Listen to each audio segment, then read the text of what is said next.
Kia ora koutou katoa. We have a quorum here and online now. Right. Kia karakia tātou. Whakataka te hau ki te uru. Whakataka te hau ki te tonga. Mea kia mā kina kina ki ute. Ki mā taratara ki tai. E he ake ana, te atakura, he tio, he huka, he hauhu, ti hei mauri ora. Morena everyone. We have what looks like a short agenda, but it could be a long agenda, but it is up to us completely how long that may take. So I know there are some complex issues on the agenda today.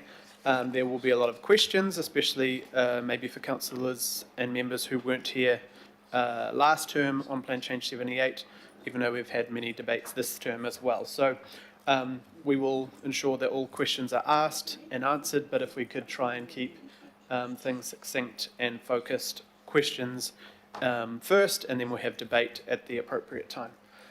Go through the apologies.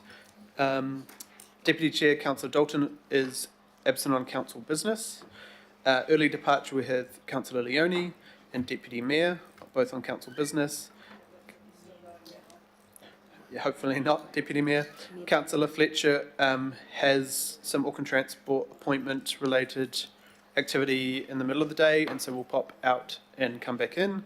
And I think the Mayor has councillor business in the middle of the day too, but we'll be back in here or online. Do I have a mover for that? Can I add my name to the what Councillor Fletcher's doing with the AT Yes. Appointment stuff? We're popping out for a very brief meeting. Good. Thank you, Councillor Williamson. That will be recorded. Councillor Leone will move. Seconder, Councillor Ferry. All those in favour? Any opposed? No. Are there any declarations of interest today? No. I don't think there was any. Confirmation of the minutes. A mover, Councillor Darby. Seconder, Deputy Mayor. All those in favour? Any opposed? No. I forgot to welcome everyone that was online. I don't have to list you, but please, when you're asking questions, at least have your cameras on. The note, there are no petitions. On public input, one decline request was John Burns from the Character Coalition to address the Minister's letter and the paper on Plan Change 78. The reason for decline, we had the legal advice around a speaker may not use the time allocated for public input to speak about a matter that is subject to a quasi-judicial process, and there will be an opportunity with the IHP to have conferencing with submitters. So we've decided, because we would essentially have to welcome all submitters to speak, we would not enable, but I see there are members of the community here who may be from the Character Coalition as well to listen. Move on to the local board input. There has been none requested. And extraordinary items, there are none. And we will move now, I think.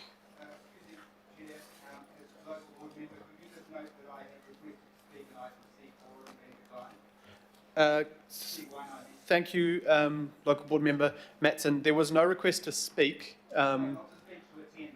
Yeah, so there was only local board. This is only local board input to. Thank you. So there was no request for input. Extraordinary items, number 7, no. And now we have, I think, Celia and John coming up for Plan Change 78. Oh, you just need to talk about the Oh, sorry, I must talk about, we've changed the order due to the interest, but also members' time. We've switched the order to have Plan Change 78 up first instead of further down the agenda, which we thought made sense. 10, 11, and you can, well, I don't have to read them out, but the order of the day has changed. We don't need to vote on that, but I just thought it was important to get those items out and then before people needed to go. Point of order, Chair. If it's with your indulgence, frankly, on items 8 and 9, I would be happy to move both items if someone was to second and just pass them without debate. I think it would be best to wait for the officers at the time, just in case there are questions. But yeah, Good. I mean, we can move them that fast at the time, but yeah. Thank you, Councillor. Right. We are not, I don't think, I think there are people that would like us to at least introduce the items and understand them rather than voting on them, and ask some questions potentially. Right, so we'll move now to item 12, which is the additional agenda item. John is coming forward. And now there was obviously reasons for the lateness. The committee agenda was almost preparing two different items, one on height, one on the light rail corridor.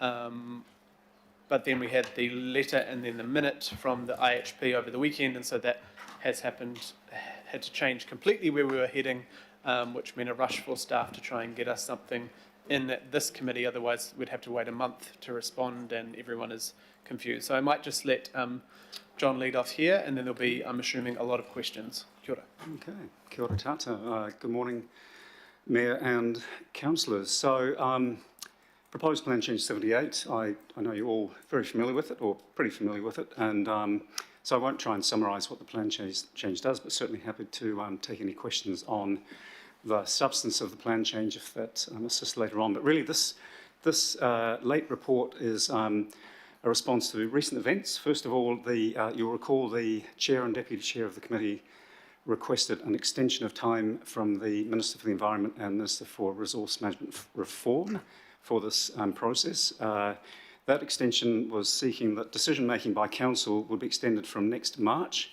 through to March 2026. And the reason we were seeking the extension was that a number of factors, really. First of all, new government has stopped the Auckland Light Rail project, and that's a core, I guess, missing component of Plan Change 78 that we as Council had to do something with, and still have to do something with that area of the city in terms of the National Policy Statement on Urban Development, which this all sits within. Secondly, there's a clear signal from the coalition government that medium density residential standards, which are again another core element of proposed Plan Change 78, will become optional for Tier 1 fast growth councils such as Auckland Council.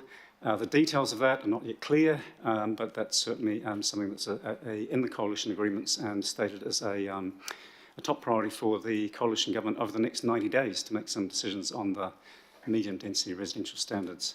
We know that that is almost certainly going to come with some caveats. It's signals from the Minister for Resource Management Reform and looking at the various policy documents of the National Party in particular. It's fairly clear that it won't be a carte blanche, unlikely to be a carte blanche. You can remove all of medium density residential standards with no qualifications, but until we see more detail, we can't advise you or confirm that in its entirety. So the Mayor also followed up with a letter to the Minister for Resource Management Reform, building on what the Chair and Deputy Chair had sought and reinforcing the need for at least another year extension so that we can really see where the government policy lands, what changes are going to be made to legislation so we can make sensible decisions about proposed Plan Change 78, including hopefully the ability to get on and strengthen the natural hazard rules and restrictions that sit in the unitary plan. As you know, there's quite an important bit of work happening in the background on that, and we've explained to you previously that there is a barrier in the RMA linked to this plan change that prevents council from getting on and toughening up the rules for areas that are subject to natural hazards. So that's quite a few moving parts there. So response from the Minister for RM Reform was that he has granted the 1 year extension for decision making. That's great. That takes it right through to March the year after next. But since then we've had the independent hearings panel who's hearing all of the submissions on this plan change in the room and the floor downstairs, respond to the Minister's letter and say, well, look, Minister, you're granting the extension. You've put some expectations on the Council in your response. Our reading of those expectations is it's a bit unclear as what they've said. And we really, as the independent hearings panel, don't feel that they can progress the hearings on Plan Change 78 any further. So the Minister seems to be saying, is saying, progress as much of Plan Change 78 as you possibly can. In particular, the parts of the plan change that deal with what's called walkable catchments around the city centre, the metropolitan centres, and the train stations and the busway stops. So, Minister's saying progress as much of that as is, I think, either practicable or possible. Just can't recall the exact words. It's in the report. The independent hearings panel has come back straight away with a view that they don't believe that anything else can be progressed. They've heard submissions on the city centre zone, and that is quite a big part of the plan change as well. I mean, this plan change cuts across the whole of the urban area. The city centre zone itself had all the major waterfront landowners submitting and presenting swathes of expert evidence. Council was in there as well. The hearings finished a few weeks ago. Those hearings alone would have been well into the hundreds of thousands of dollars in council costs, let alone the submitters who participated. So, as officers, we feel that the city centre is an area within the plan change that could progress now to a decision. To have to put a new plan change out sometime in the future when the law is changed and include the city centre again and have all of those hearings again seems a real waste of time, resource and effort. There is no medium density residential zoning or standards in the city centre. It is ring-fenceable in our view. It's discrete enough, and the changes that Plan Change 78 brings about are pretty positive. They're enabling more height and intensity of development in the city centre, including all the waterfront areas right up to Karangahape Road, the university and the western part of the CBD. So there's some positives in the plan change for the city centre. We think that can be progressed as officers, but we think anything beyond that starts to get very problematic because you're starting to get into parts of Auckland that may be impacted by a future plan change that this council may choose to initiate once we know what changes the government is going to make to the RMA for intensification and for housing in particular. So it just, in our view, there are three options and discussed in the report. Unfortunately, this isn't. Oh, it always helps to switch the thing on.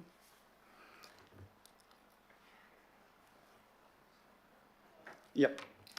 Okay, so apologies, far too much text on this sort of slide, but really it's probably just the headlines, and I can speak to the three options that we've looked at since the Minister granted the extension very recently, and then the hearings panel came off the back of that within a couple of days, I think, to say, well, here's our view as the hearings panel, and here are some questions we have as a hearings panel about what council and the government is intending to do. So option one would be basically to box on with everything in Plan Change 78, and that would include, the first step would be to do a variation to Plan Change 78 to pull the light rail corridor, which is the missing piece of the plan change. So that's all of the land from the city centre to Mangere through Balmoral, Mount Roskill, Mangere and out to the airport. That was excluded from the plan change at the time because the council believed, was given the indication that there would be confirmation of light rail down that corridor and stops on the light rail that would require more intensification than you would do without it. Well, now that there is change of government policy and no light rail proposed, we would have to box on with a variation to the plan change for a large swathe of the city that's missing, invite submissions on that, and allow that variation to catch up with the rest of the region. So that's option one.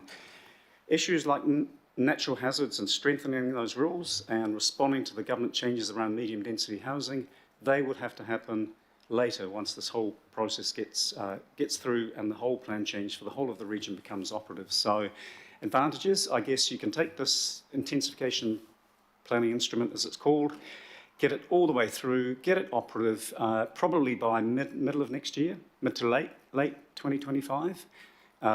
That's assuming there are no judicial reviews on the process, but yep, potentially mid to late next year, the whole thing and all of the intensification that this plan change enables from the city centre, including the light rail corridor and the rest of the urban area, would become operative.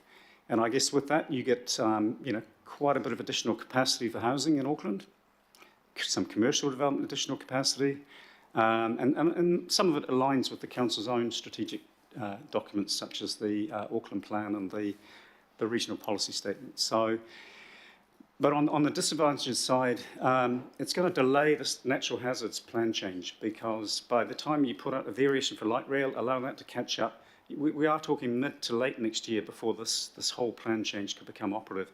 And it's only at that point that we could do a toughening of the rules around natural hazards because of that restriction in the RMA. The other big issue is the significant cost to hear all of the evidence and all of the submitters. So we've heard from dozens of submitters on the city centre, but there are 2,400 submitters, I think it is, across the rest of the region. So all of those submitters will start to get involved in hearings about all sorts of issues and topics. Council will have to spend significant resource on the hearings, and those hearings will go for multiple days, weeks and months to get through everything. So there's a lot of cost there.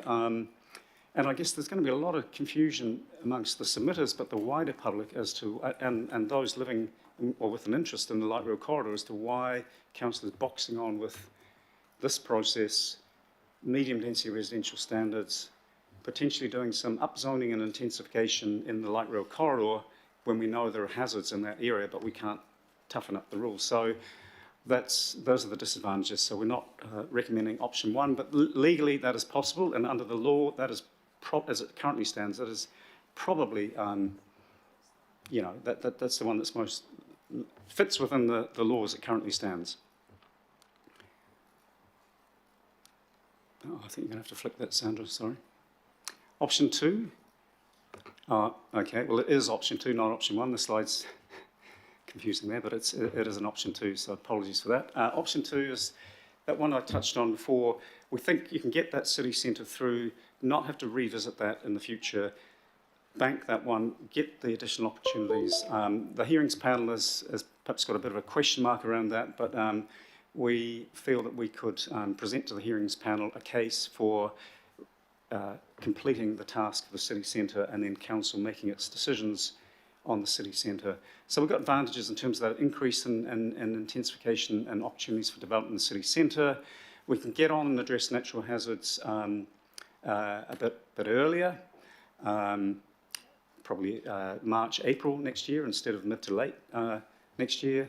We're avoiding those significant costs of kind of hearing a whole lot of issues around Plan Change 78 now and then hearing them again in the future once the council considers that option of natural hazards, that option around medium density residential standards, figures out how that weaves in with natural hazards. So, and again, it avoids that public confusion and concern as to why the council is boxing ahead with medium density residential down the corridor across the rest of the region when there may be an option to do something different.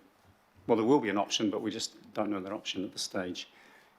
Disadvantages, I guess, that outside the city centre, there are some opportunities in Plan Change 78 for intensification in some really good places well served by public transport.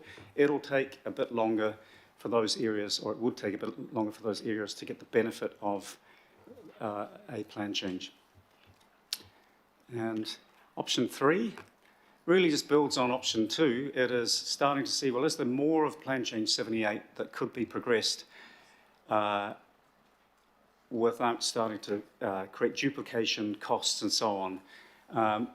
We don't believe that there is, but because I think the more you start putting in the mix, the walkable catchments, for example, once we start having hearings on those, in the future, if there's another plan change, the issues are going to be, similar issues are going to be raised again.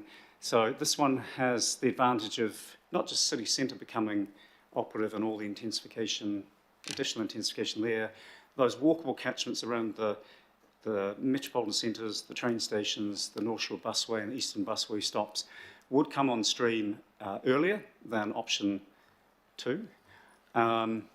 We would be able to get on and strengthen the provisions around natural hazards, but there are those disadvantages of starting to create confusion amongst the public as to why councillors boxing ahead. Because medium density residential standards actually sit within the walkable catchments as well. They're not just in the wider suburban area. The way the plan change is written, the medium density is intertwined even with the walkable catchments. Because some of the zoning in the walkable catchments is residential, a lot of it, and the RMA required us to incorporate medium density even into the highest intensity residential zones that sit in those walkable catchments. So probably captured most of them. There is natural justice concerns about this option that, starting to make decisions about the walkable catchments outside of the light rail corridor, it might predetermine how we deal with walkable catchments within the light rail corridor. So if you have an interest in the land between city centre and Māngere through Sandringham, Balmoral, Mount Roskill, and you haven't submitted on Plan Change 78 because you're waiting to see what was going to be proposed for that area, you're not part of this process. If council, if the hearings panel starts hearing submissions about walkable catchments across the rest of the region and council makes decisions on that, then when it comes to deal with the light rail corridor, those people would potentially argue that it's all been predetermined and they weren't involved in that process. So we think that if you box on with option 3, it has that problem there. So those are the 3 options. We are recommending an option 2, which is essentially agreeing with some of the things the independent hearings panel is saying, that really there's not a lot more that can be progressed other than the city centre. There are some real positives in getting the city centre through. Both options 2 and 3 do rely on ongoing discussions, fairly serious discussions with the government around changes to the RMA to enable this alternative pathway to option 1. So that's what I've tried to describe there in that left-hand column for option 2 and 3. Really, it does require that engagement with government to really to enable the legislation for options 2 or 3 to occur, because they don't fit well with the legislation as it currently sits, which says essentially continue on with your 1-year extension. So those are the options and some of the issues. So happy to take questions. Kia ora. Thank you, John, and I thank you and the team for constantly trying to find your way through this complex process. And I do want to acknowledge some of the other things. We did write to the previous minister, Minister Parker, around hazards, because he thought that we could downzone as part of Plan Change 78 with the hazards, which under the law we could not. And then this is why we wrote and reminded this minister also that we would need legislation change to do what is requested of us for these 3 different things. So the way that I believe that there is as the Mayor's manifesto said, that there is support for us to continue, and the government has been clear that we need to continue with MPSUD. What the government has now given us options on is MDRS, and I believe there is a majority and the Mayor supports that direction to remove MDRS in some areas. But the feedback we need to be careful is that the Minister and MFE have been clear that the new baseline is basically what we have out notified. So the issue is where we remove capacity, we need to add capacity. And these are all the questions and queries we will need to find out through the legislation or what is proposed. But that is, we're not intentionally been trying to delay capacity. We are trying to add in all these complex things that the legislation doesn't allow us to do or vary. And the issue is that people, as you say, John, will be submitting or attending hearings that may change and then have to do it all again. So it is rather complex. To help try and deal with that complexity, we'll have some questions, and we need to take time. I will try my best. I think if we can try our best not to veer completely back to last term's decisions and where this all came from, try and keep it to where we are now, but obviously those 2 things cross over. Councillor Fletcher is first up. Kia ora. Kia ora, Chair. Thank you. And I thank the officers for outlining these options. But what I'm curious to know, because it was sort of foreshadowed in February in our correspondence, why the officers haven't put up an option 4. And the option 4 would be to try and, I suppose, take Plan Change 78 off life support. You've outlined all of the complexities, the complete waste, the need for certainty, the muddle.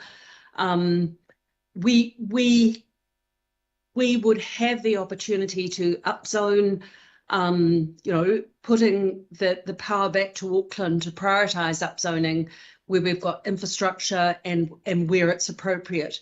But I'm just curious why officers foreshadowed an option of withdrawing Plan Change 78 altogether in earlier correspondence, but today you haven't put that option to us.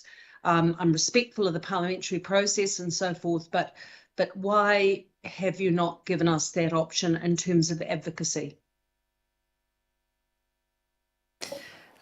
Through the Chair, Councillor Fletcher, I'll answer, and John, please step in. So, Councillor Fletcher, I think there's probably two elements here. One is, the Minister for Resource Management Reform, Minister Bishop, has been clear that in both his speeches, the letter we've received, and so that's really been happening in the last couple of months this year, that he expects councils to continue in some way and to focus on capacity.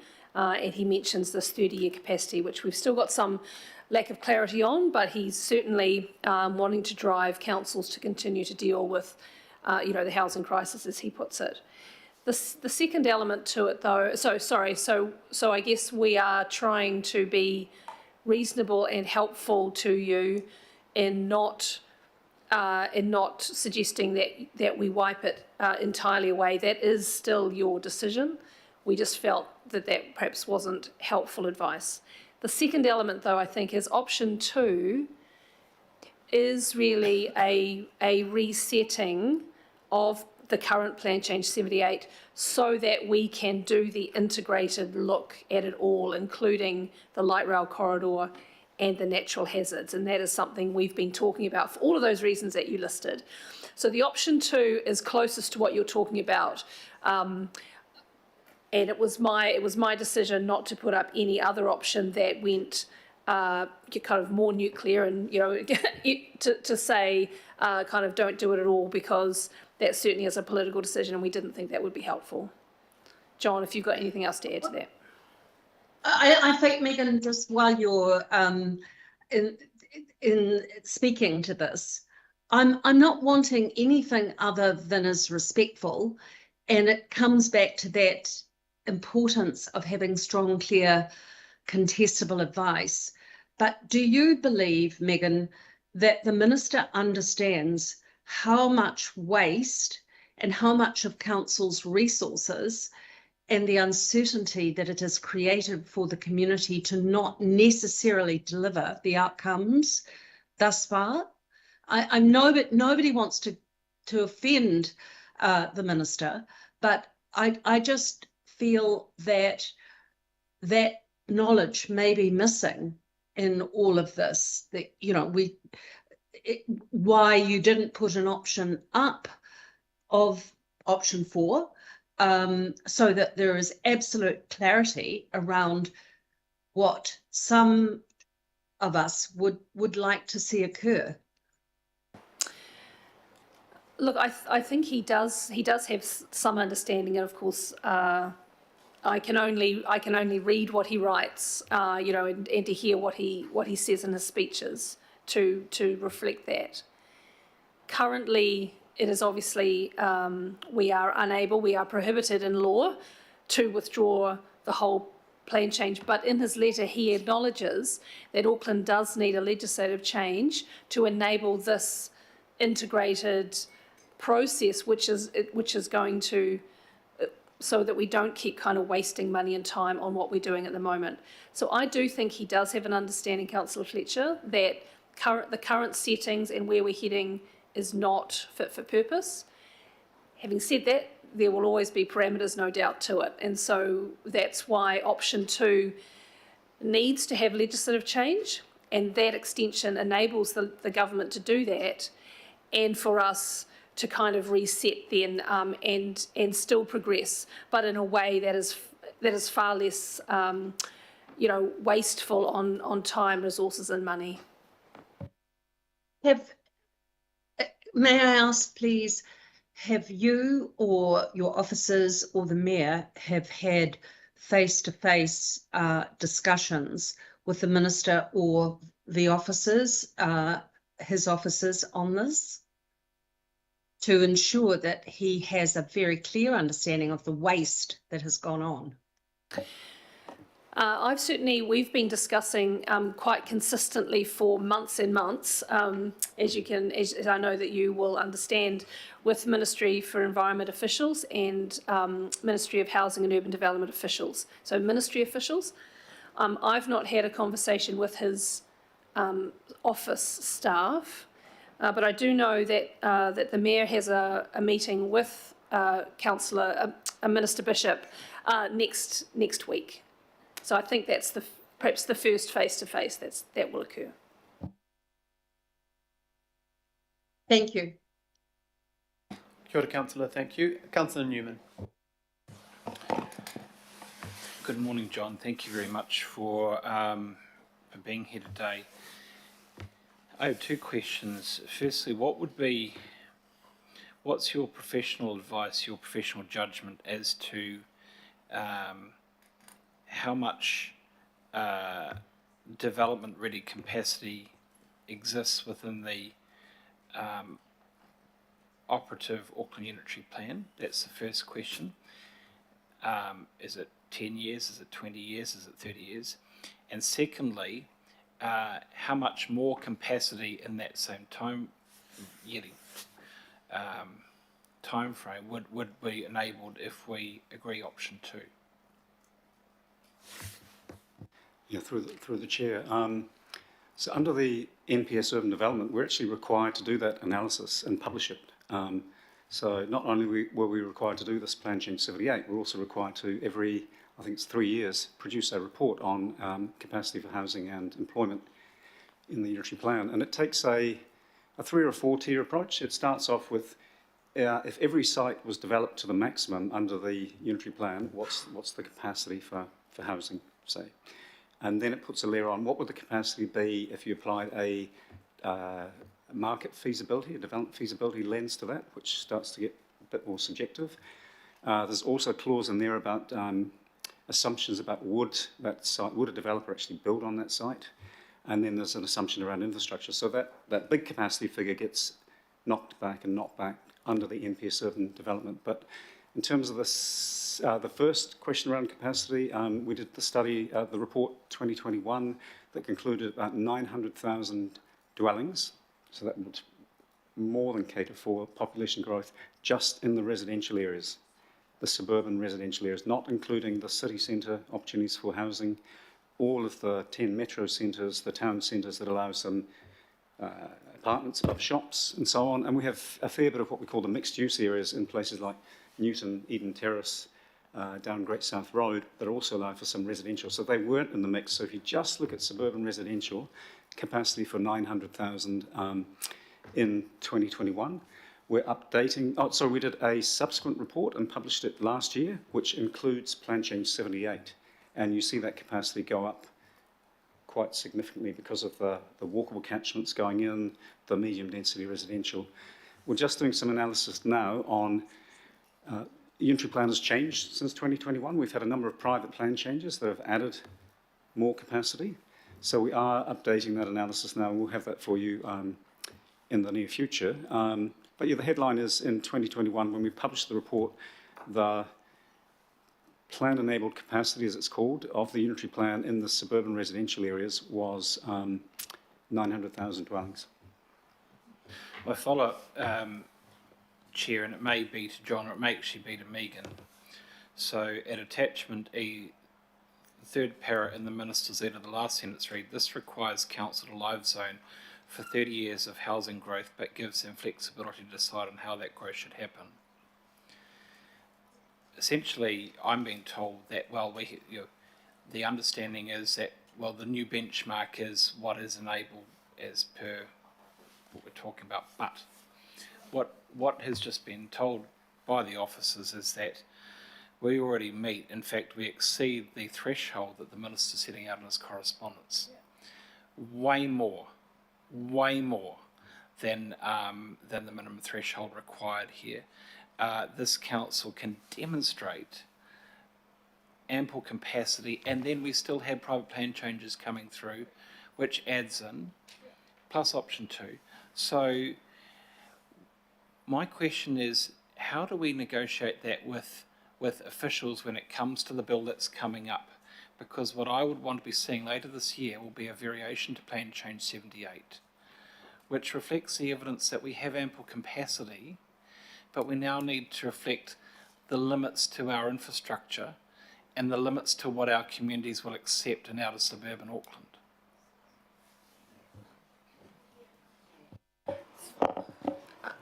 I'm not sure if there's that I can question, but look, completely agree, and that's exactly the kind of conversations we've been trying to have with ministry officials, and now with this new government and new minister, we have to keep progressing those, because it is ultimately whatever the government's focus is going to be, is it's going to have a massive implication on our infrastructure, particularly depending on how the minister defines what this 30-year capacity is. Is it the same definition as we've got now? Is it something different? Is it infrastructure enabled? Is it just live zoned? Is it, there's a whole bunch of questions which we don't know the answer to at the moment, but it's going to have significant impact on us. Well, my one final, if I may, Chair. We have an evidence standard which demonstrates that we've done this quantitative assessment, applying the tiers to determine what is development ready. The officials don't have that. So when you provide that information to the officials, they say, well, that's nice, or do they say, well, we agree, or we don't agree? What do they say? What are the words? Because it's going to come down to this. We've got the evidence to show that we exceed the requirement that the minister set down himself. So if the officials don't accept that, then they need to come up with a different standard. But I don't think they can come up with that standard, because our evidence is better than theirs. What do the officials say? What are they saying? Do they agree with you or not? Well, yes, they are accepting our evidence, particularly for that housing and in business assessment that John was talking about. Yes, they do. I think that they are still, also either working with or trying to understand where the minister is wanting to take this portfolio now that he's in it as well. So that's why things could change. I just don't know how they might change. But at the moment, yes, they're accepting that. Perhaps, Chair, if I can just add, absolutely, capacity is a core part of NPS urban development. It's a core part of the requirement for the plan change. But NPS urban development also talks about the benefits of intensification around in those walkable catchments around the metro centres, the city centre and the RTN stations. And it's sort of and it's enabled the 30-year capacities already in NPS urban development. Yes. And in addition to that, and I think you may recall this from the previous term when Plan Change 78 was being developed, it's not as though you can stop at that point under the current NPS urban development. NPS urban development says, that's great, you've got the capacity, you can demonstrate that, and you also have to allow 6-storey buildings within the walkable catchments of the city centre, the 10 metro centres, and the rapid transit stations. So that's the way the NPS urban development is currently written. The government has signalled, or the minister, I can't recall whether it's a government statement or a ministerial statement, that NPS urban development is something that they are looking to review as well as MDRS, or in parallel. They are considering the NPS urban development, and that will be the vehicle that we get the clarity around what the minister means by capacity, what the government means by capacity, and so on. So just to note that at the moment it's an and it's a enable the 30 years and do the intensification, separate to medium density residential. Yeah. Well, Chair, which is a third requirement, sorry, yeah, and the medium density residential. What the officer is essentially saying is, and there's no more question really, but we can already demonstrate that we've gone well beyond the minimum that's required, and in fact there's so much capacity now, there's an oversupply of capacity. So I don't quite know what more we need to do to meet or exceed what the minister said in his own correspondence, but hopefully a variation will be forthcoming. Thanks. Thank you, Councillor Newman. And we have asked for that clarification, and we are waiting, because there's also there's enabling supply for 30 years, but the minister's also said enabling supply basically ready now for 30 years. So that is two different things. And the other thing is that he's been clear in his speeches and letter to us that we need to box on with the MPSUD and the MDRS will be optional. And the Mayor's manifesto also said that the council supports the MPSUD, but we want the option for MDRS, and that essentially was pre-election. So, yeah. If I may, Chair, I think I did reflect live zoned. My definition of this is live zone. It's live zone now if the developers will pay the cost of their developments. The only thing that's holding it up is their lack of willingness to pay the consequences of their own bloody developments. Thanks. Very good point, Councillor. Deputy Mayor. Thanks, Chair. Yeah, that's definitely a line of questioning I was going to go down. Thank you, Councillor Newman. I was exactly on the same page. And also with Councillor Fletcher about a potential option 4, which was pause all 76 work, including the city centre. But I think you've answered that for me, why that we've spent all this money. It would be silly to do that. But just on those hearings, does option 2 effectively allow a pause in the IHP hearings on implementing Plan Change 78 across most areas so that we can work with government on a better implementation that aligns with our up and out? Because I think that's important, you know. We've got some very important hearings coming up later. And I just want to know that that means that we actually stop. Through the chair, it is essentially saying, other than the hearings that are finished on the city centre, we would be saying to the independent hearings panel, we don't believe there's much more you can get on with. There may be some very discrete topics that I think the hearings panel has signalled. There may be some topics that are just very discrete, probably small number of submitters, don't really get tied up with natural hazards or medium density residential. In fact, they've just finished a hearing this week, I think, on historic heritage places. So as part of Plan Change 78, Council had to re-justify all of the scheduled buildings, Town Hall, the 2,000 scheduled buildings. So those are the sort of topics that don't get too tied up in where MDRS goes, walkable catchments, natural hazards. So yes, 99%, but it may be that the panel feels that there are one or two very discrete things that could still go on. But the recent minute seems to signal that other than the city centre and the hearing they've just finished on the heritage places, they can't see much else. And So option 2 is recommending that we go back to the panel and say we agree, but we would like you to make your recommendations essentially on the city centre at some point so that we can get that done and dusted. Yeah. So you wouldn't go ahead with a special character 1 in June? No. Great, that's thanks. Definitely not in scope of option 2. Thank you, Deputy Mayor. Councillor Turner. Thank you very much for a very complex subject that you need a career's worth of experience to master, and I will never get there at this age.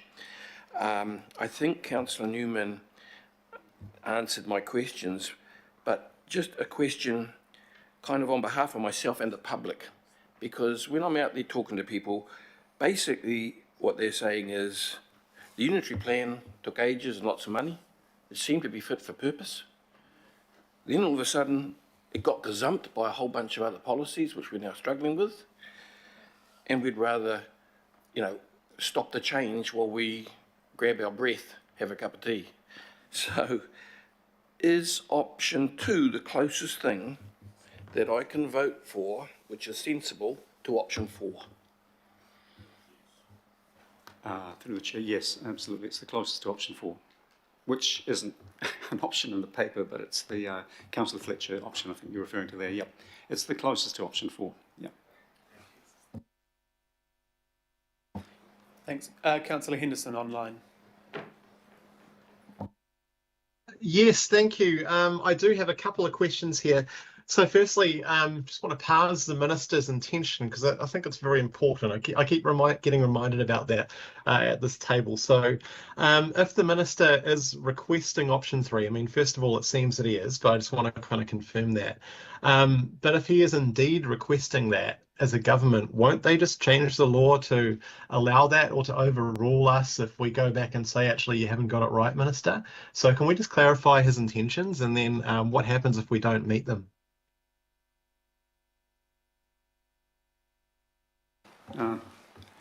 Thanks, Councillor Henderson. Through the chair, So the Minister's expectations talk about progressing policies 3 and 4 of the NPSUD, and that's the policies that relate to city centre, the metropolitan centres, the walkable catchments of those centres, intensification around some of our smaller centres are also in policy 3.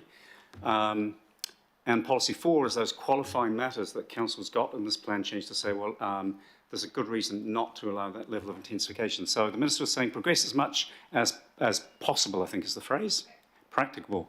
So essentially we're saying we don't believe, and the hearings panel doesn't believe, with all this uncertainty, that it's practicable to progress anything other than where the hearings panel has got to, which is really the city centre is done and dusted with the hearings panel, by and large. So we're agreeing with the hearings panel that that's as far as you can practically go without starting to cause all sorts of problems. So we think it's largely consistent with the Minister's expectation.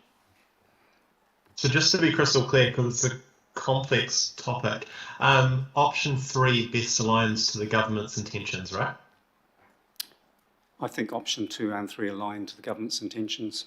But we would. But three is best. Our deeper analysis is that option 3 isn't practicable. So I guess you could say option 2, in our advice, best aligns with the Minister's expectations.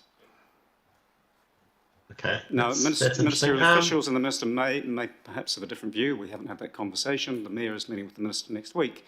But our advice as officials is that that is the most practicable way forward, and option 3 is less practicable and therefore less in line with the Minister's expectations in the letter. Okay. So what's practicable? There may be a dispute between council and the government on what's practicable. Is that where we're at? I guess we'll know more after the Mayor's meeting with the Minister next week. Okay. Okay. Cool. The other thing I want to check, because we don't live in isolation on this. We've got other cities that are handling the same situation. So Christchurch, second largest city in the country, what are they doing? I'm hearing whispers on what they're up to, but can we just get clarity, if you know, on how they're handling the situation?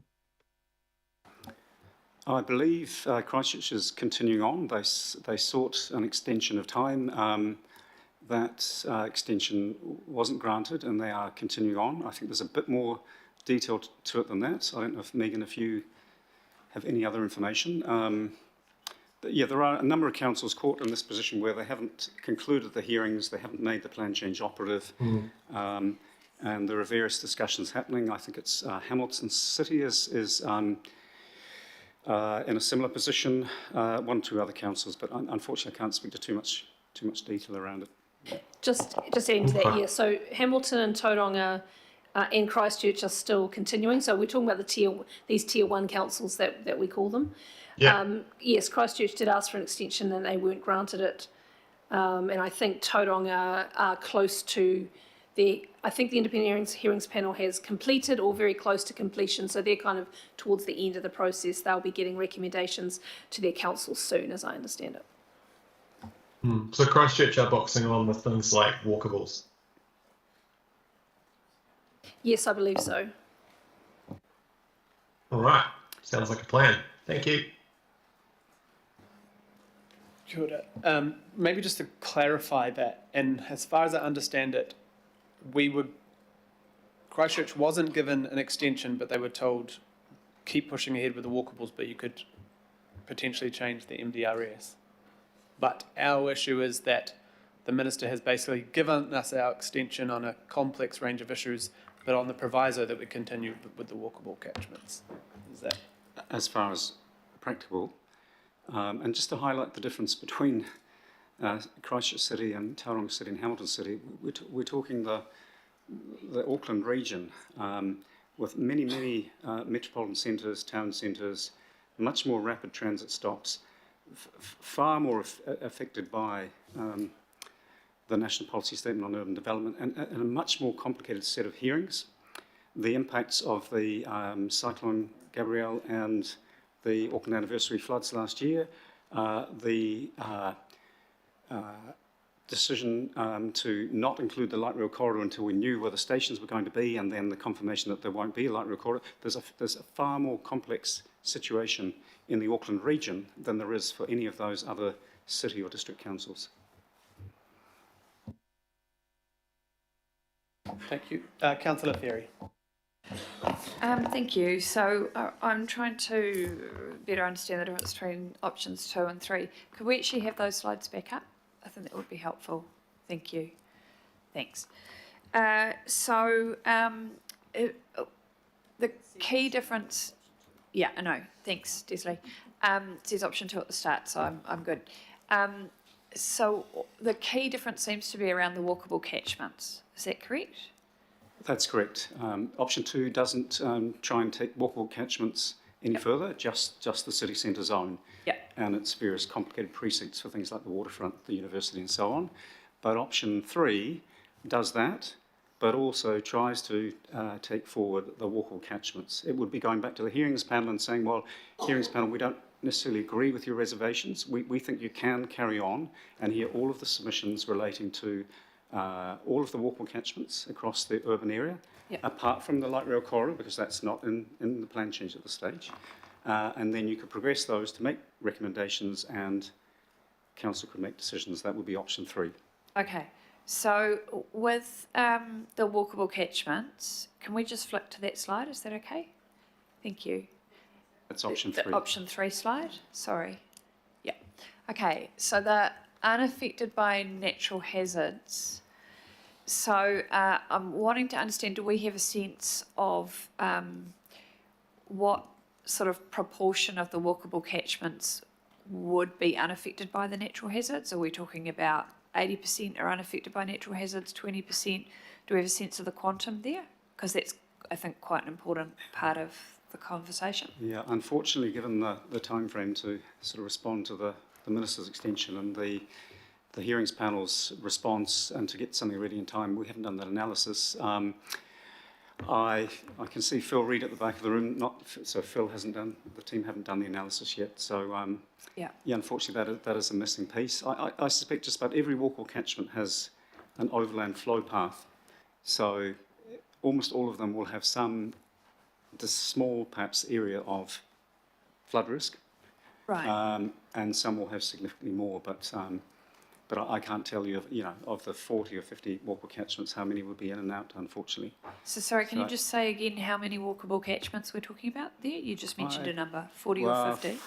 You've got the 10 metropolitan centres, the city centre, and all of the train stations and the bus stops. It's probably 40, 50 walkable catchments, yeah. Okay, and there may be an unknown portion of them that would be ruled out by this because they would have a natural hazard element. Yeah, it will be a subset of all the walkable catchments. We don't know that, but we are ruling out the ones where there's a natural hazard implication. If you voted for that option, you'll be clear of natural hazards. You wouldn't be clear of the duplication of process if the council in the future decided to remove or modify medium density residential standards, because they are incorporated into those walkable catchments. So under this option, you may have a walkable catchment with no natural hazards. We would look to convince the hearings panel to box on and have the hearings. We present evidence. But a lot of the issues that submitters would raise would have a bearing on natural hazard, medium density residential standards, the various qualifying matters that all start coming into play. As you look at all the different walkable catchments, you'll start seeing landscapes, view shafts, ecological areas, all of those QMs that we worked through. People will have to present evidence on that. Council will be presenting evidence on that. Then that would all go through. You could make the plan change operative. And then when council does something with natural hazards and potentially something around MDRS, many of those issues would be raised by submitters again. And that's why we're saying that this one here does start to predetermine things for the light rail corridor. It starts to predetermine, it starts to add additional cost and duplication.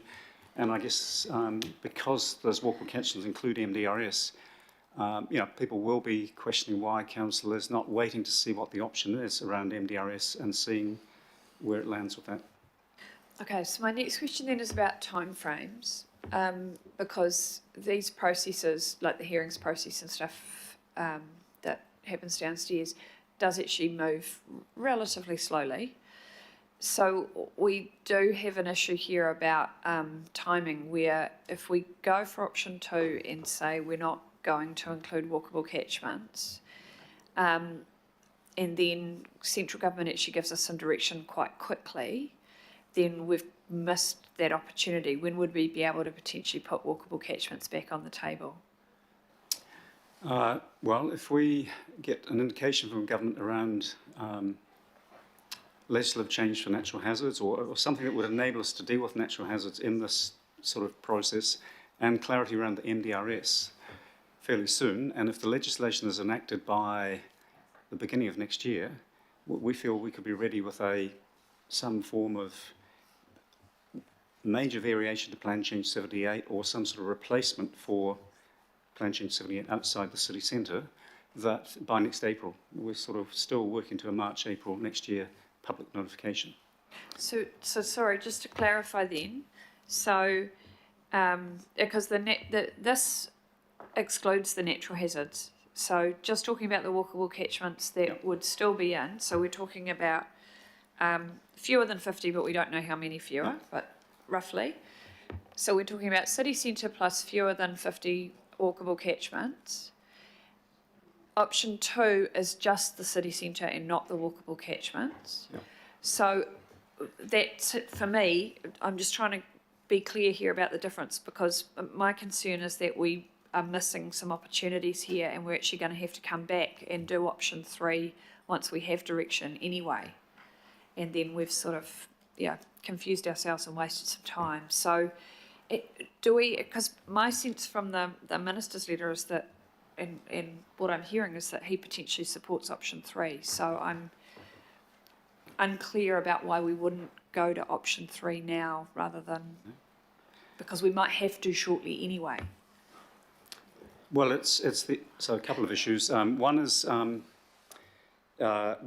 down the light rail corridor, there are some walkable catchments, and there's some parties with an interest in those walkable catchments who are not part of this process. So let's assume we just leave them out of the process for now. We don't do a variation to bring them in. So that option 3 doesn't talk about doing a variation for light rail corridor. It's just continue with the plan change as it is. So you've got parties who will have an interest in how wide a walkable catchment should be in general. Should it be 800 metres or a kilometre? And there'll be a lot of evidence from everyone else across the region or with an interest in a walkable catchment, and that'll all go to the hearings panel. But those parties aren't present. So there's a natural justice issue there, that once that decision is made on walkable catchments, well, if you're in the light rail corridor, you could potentially be, it could be perceived as predetermined. There is that issue. But so sorry, can I just clarify that before, because this is quite complex planner speak here. So I'm just wanting to be really clear here. So you're saying that because if we go for option 3, decisions would be made about 800 metres, 900 metres, whatever, as a policy matter. It's a policy and principle matter, yep. And then that would apply within the light rail corridor, even though we wouldn't have had anybody able to submit. It would carry significant weight in any future process to bring it into play. It wouldn't be legally binding, but I guess it would be, if that analysis has been undertaken by the panel, the council has considered the recommendations and landed on a position, then that's almost certainly going to be the same position for the light rail corridor, but those parties aren't present. That's one of the issues with progress with option 3. Okay. The other one is that the medium density residential standards are woven into the text of Plan Change 78 for the zones that apply in the walkable catchments. Yeah. So there's a whole lot of technical complexity in the drafting of the rules that could potentially be simplified when we know what the option is around MDRS and when the council makes decisions around what to do with that option. In progressing the walkable catchments, you're not just progressing the distance of a walkable catchment, you're progressing aspects of the rules in the unitary plan for zones like the terrace and apartment zone, our new low density residential zone that we've had to create. So hearing all the evidence on those things, and then potentially having to hear all of those issues again if the council takes an option around MDRS in the future and sort of looks at extracting parts of MDRS from the rules. So it is very complicated. I mean, I and others find it very complicated as well. There's so many overlaying parts, but in simple terms, it's MDRS is on this point is interwoven into the walkable catchments. So are qualifying matters. So again, council will be starting to make decisions about qualifying matters as they relate to walkable catchments. That's things like view shafts, landscape issues, various other things that are qualifying matters for the walkable catchments, but the parties who are outside of that, are they involved, aren't they involved? So that's why the option we're recommending is that single integrated process where we can look at all of these things. And I think the more you progress parts of 78 in its current form, even these walkable catchments, the more we're starting to complicate things, trip ourselves up for any future process.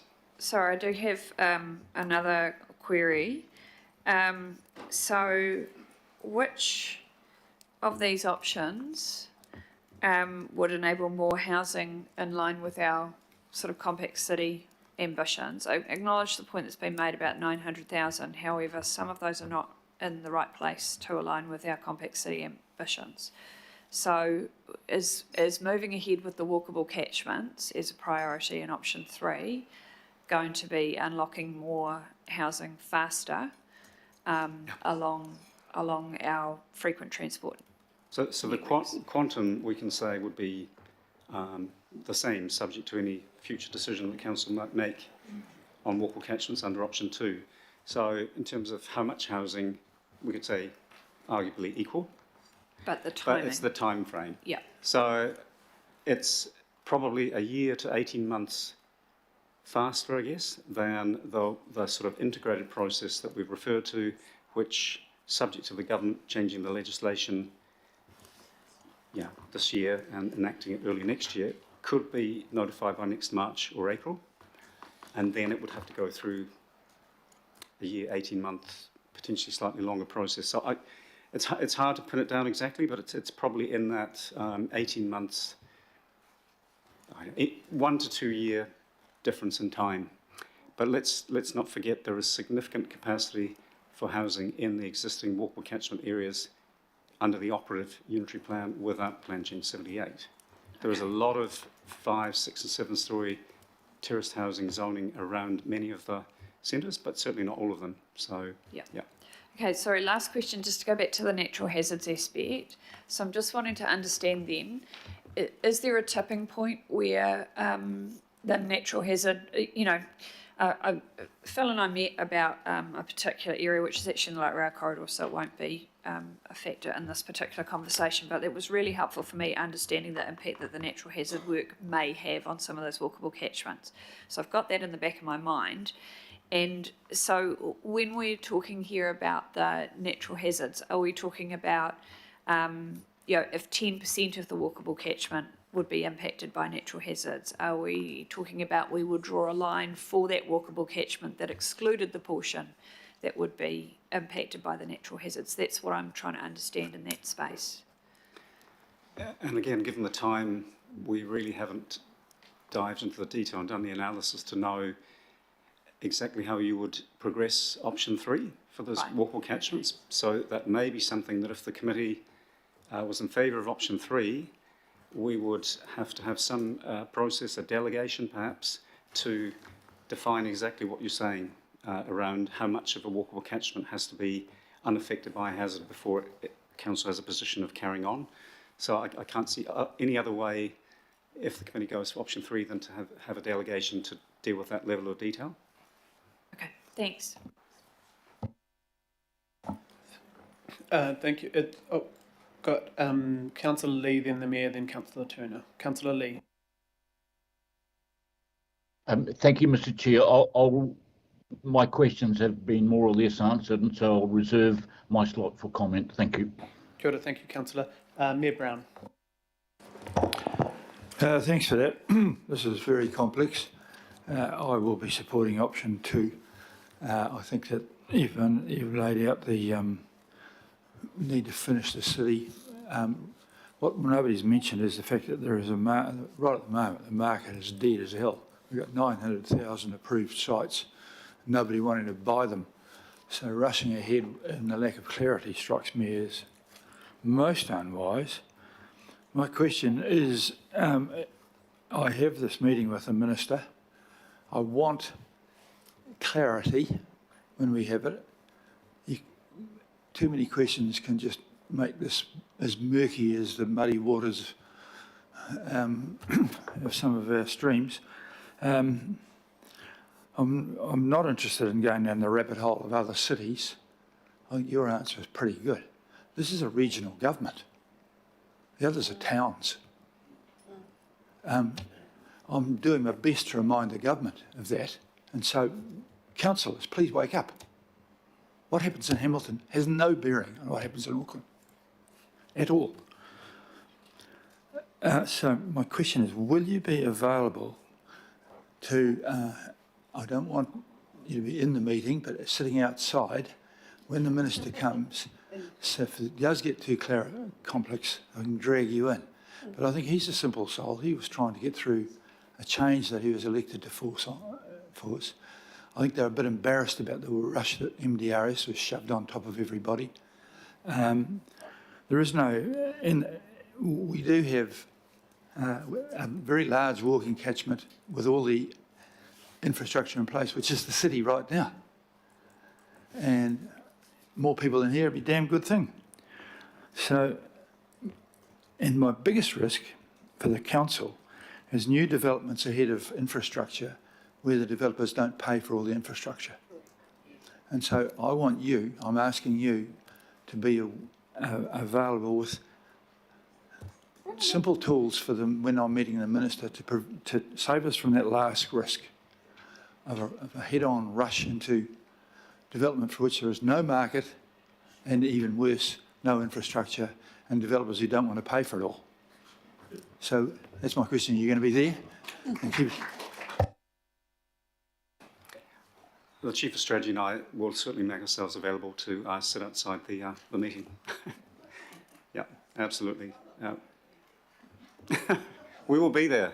Yeah, I know you want to be there, but you've got to be concentrating on simplicity. Yeah. I mean, it is. You can drag yourself into a hole here. We are not like other places. And this is what I want. Yeah. Thank you. No. Councillor Turner. Thank you for a second chance, Mr. Chair. And simplicity, yeah, that's what I like. Look, I just wanted to, all this talk about walkable catchments and natural hazard areas and all that sort of stuff. West Auckland is the most affected by these walkable catchments because it's enforcing built-up increased housing, which is changing the ambience of the place. It's pushing people in where we've just not prepared for them. The Te Aratu Peninsula, I know some people say I'm only listening with one ear, but the people I'm talking to seem to be talking in both ears.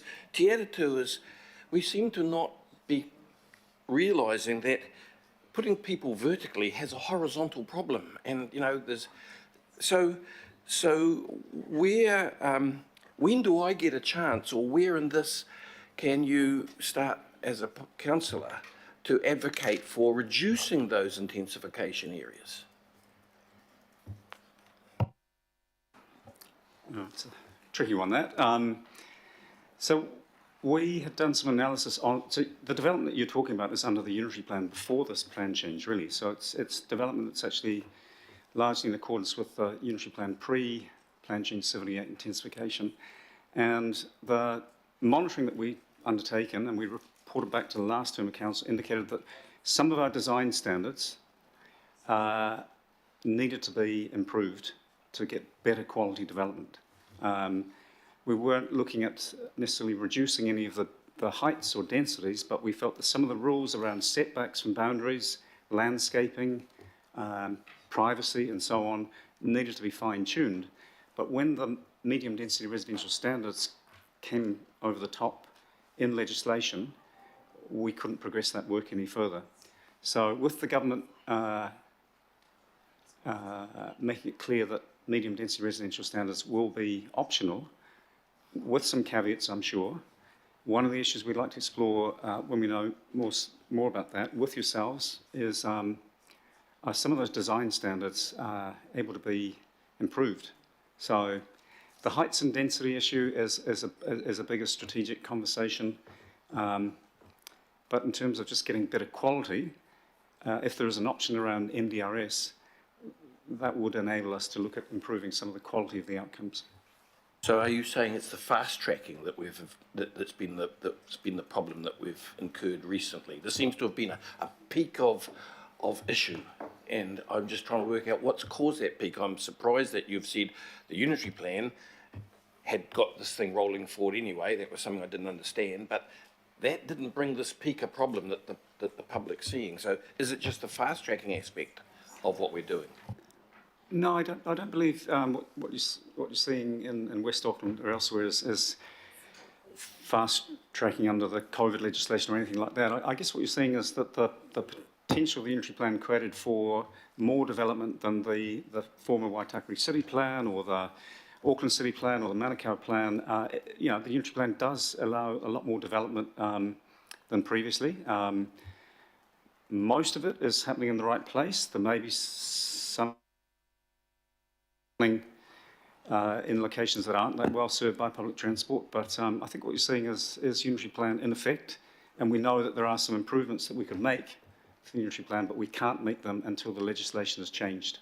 So, yeah, once the legislation has changed, we'll know whether we can make some improvements. Through the Chair, could I just add, there's another few things happening. We've had significant and sustained population growth in Auckland historically over the last decade or more, and it's continuing. A lot of our infrastructure, if we think across the region, could be 50 to 70 years old. So that's kind of coming. We've got our population, whether that's our those that have been here for a while or migrant populations, people coming in who want to live in different ways, have different options for housing. And so all of that is I think, creating what you're seeing now, and the more unaffordability of infrastructure for council, the lack of funding and financing tools we have. There's a whole bunch of reasons. So I think for me, it's a bit of a perfect storm of what we've got. It's a real opportunity. But the unitary plan is also wanting to provide the kind of development opportunities that people want to see, and they're starting to take it up.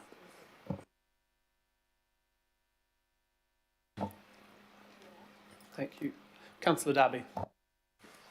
Thank you, John. Thanks for your advice today, both the written and orally here.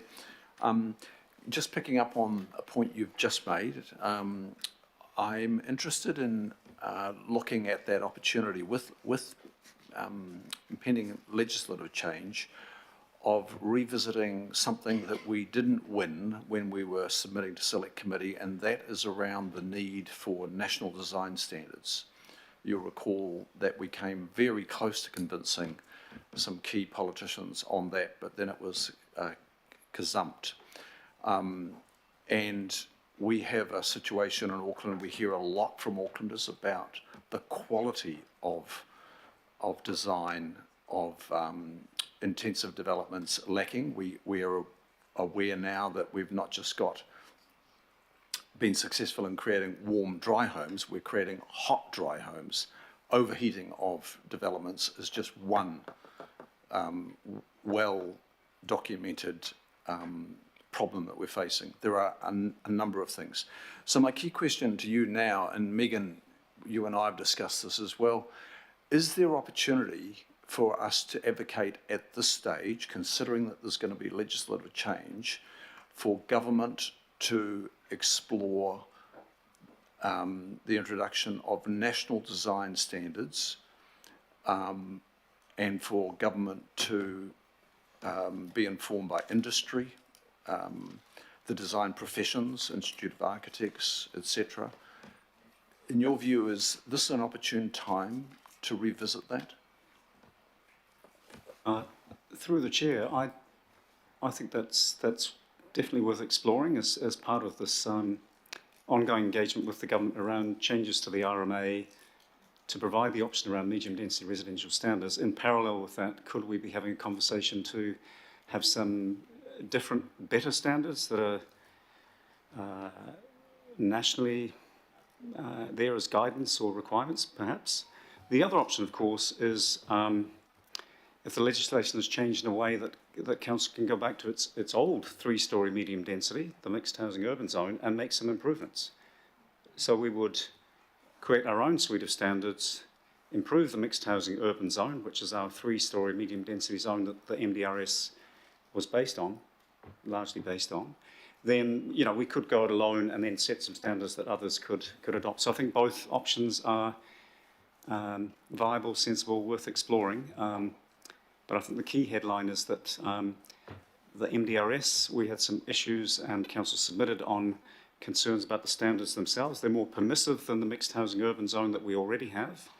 And we knew that mixed housing urban had some issues because we monitored that, reported that back to the last term of council. So hopefully there's a way forward where we can get some standards that are better than both. And if they can be applied nationally, that would be great. But if Auckland Council can apply them in Auckland, that will be good for Auckland anyway. Yep. So just time is of the essence and the legislative program moves very quickly. So can I just come to you, Megan? I don't want to just bolt on a motion here today. I'd actually like us to think this through. So what guidance, sorry, John and Megan, what guidance can you provide us as to how we might go about addressing the outstanding question of quality? Now, we've talked about quantity for years. Our Aucklanders continue to tell us they've got big concerns about quality, and the evidence is starting to come in on that. How do we grapple with that and take advantage of the new government's legislative agenda? That's a great question. I think and John touched on it, I think it is through any kind of RM reform that this government kicks off, which I believe will be later in the year or earlier next year. They're kind of phase 3. They were coming into their phase 2 now, with the legislation change that John's been talking about. So there's opportunities there. There could be opportunities coming in the change that for councils to opt out of the MDRS. I don't know around that whether there's some quality matters that could be part of that legislation change. I'm not sure that's the immediate one. So I think there's something we can do there as we actually understand what that legislation could look like and any of those parameters the government has about opting in or opting out. And I guess the other element is, as we are moving towards our review of the unitary plan, one of our work streams is around the quality, the design requirements. So there's continued work that we can do, you know, internally for ourselves, not even at a national level, about the design standards and requirements for Auckland. So do you think we should be steering it today? I mean, I can understand the unitary plan review is further out. I'm talking about some more immediate opportunities. So do you think we should steer it today, or we're ill-equipped to steer it today?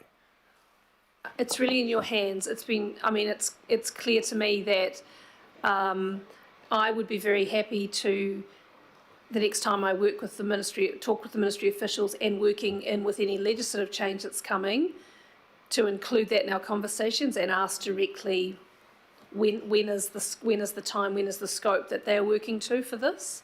So I'm happy to do that without any resolution from the committee. If you want something more, then you might want to instruct, you know, something different. But at this stage, I'm happy to do that as we're looking in this next 6 months of legislative program that the government's got. I'll include it in that. Oh, thought Councillor Sayers online. Yeah, thank you, Richard. I guess just following up on the points made by Councillor Darby there, my question would be to the officers around housing affordability. If we add national building standards and design standards, what does that do to the housing affordability or the cost of a home? I'm just a little bit concerned that we might be increasing the cost of housing by insisting on this type of standard being implied or applied.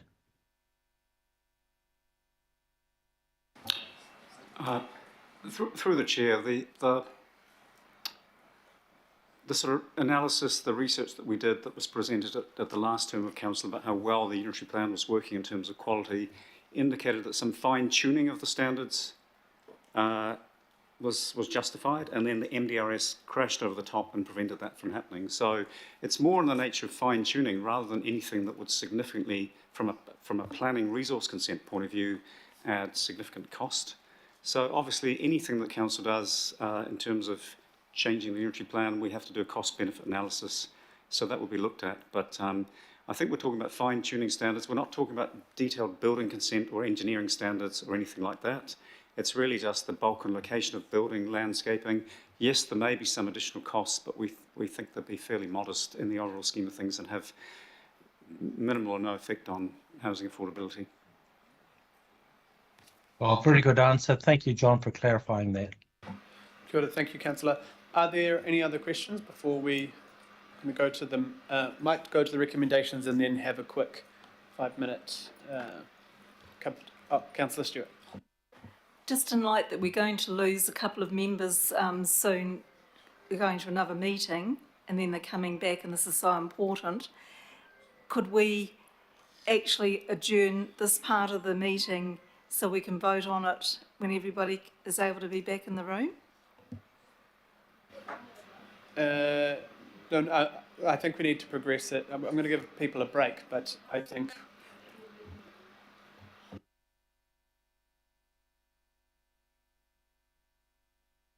Yeah, but we don't know how long, I mean, with all due respect, we don't know how long that might be, and this Thursdays are always the committee meeting, so we can't. Other people have to leave later. Yeah. Councillor Bartley, you have a question? Oh, thank you. Just a question. I'm not a planner. I am really actually struggling with this item, but I just wanted to know, so it seems like option 2 may be the go. And I wanted to know, it says the disadvantage is areas outside of the city zone would not be enabled until mid-late 2026. But in my area, we already have high-rise apartment buildings going up in our neighbourhood. So does this mean nothing to those areas? Is this really just trying to protect those other areas that don't have high density? No, through the chair, it's saying the existing opportunities under the unitary plan right across Auckland would continue. So there are many opportunities for terraced housing, apartment buildings right across the region. That carries on. But the extra intensification that this plan change allowed outside the city centre would be paused for a while until some new process or plan change or a variation takes place. So all those existing opportunities that you're talking about, they wouldn't be stopped. It's not like we're going back to pre-unitary plan.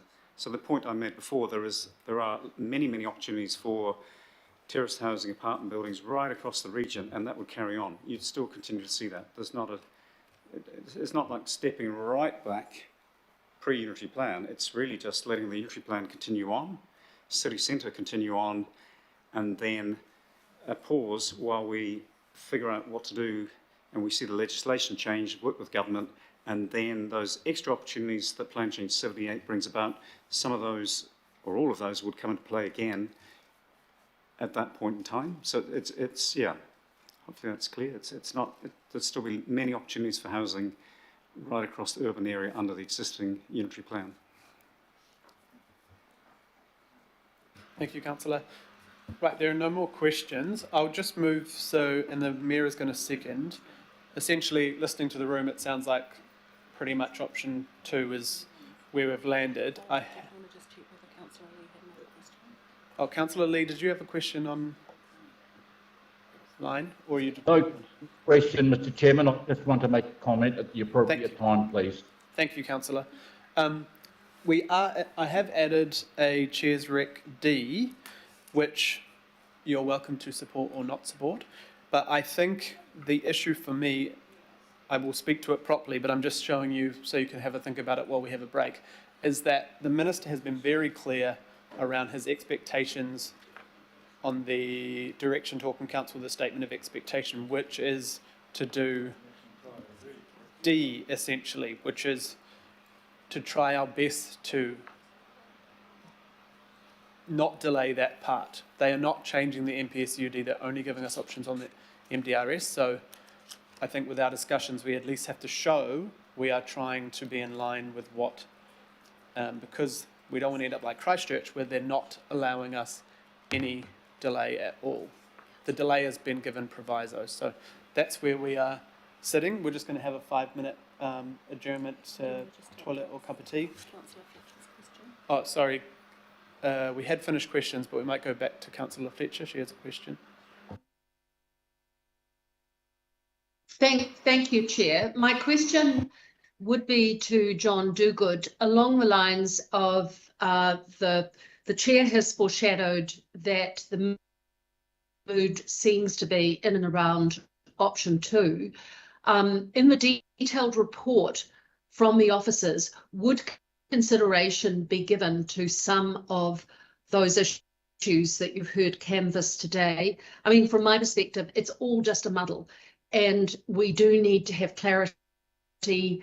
And so within the report, the scope of the work that you have, would you highlight the fact that that would continue to be an option, or a possibility is better than an option?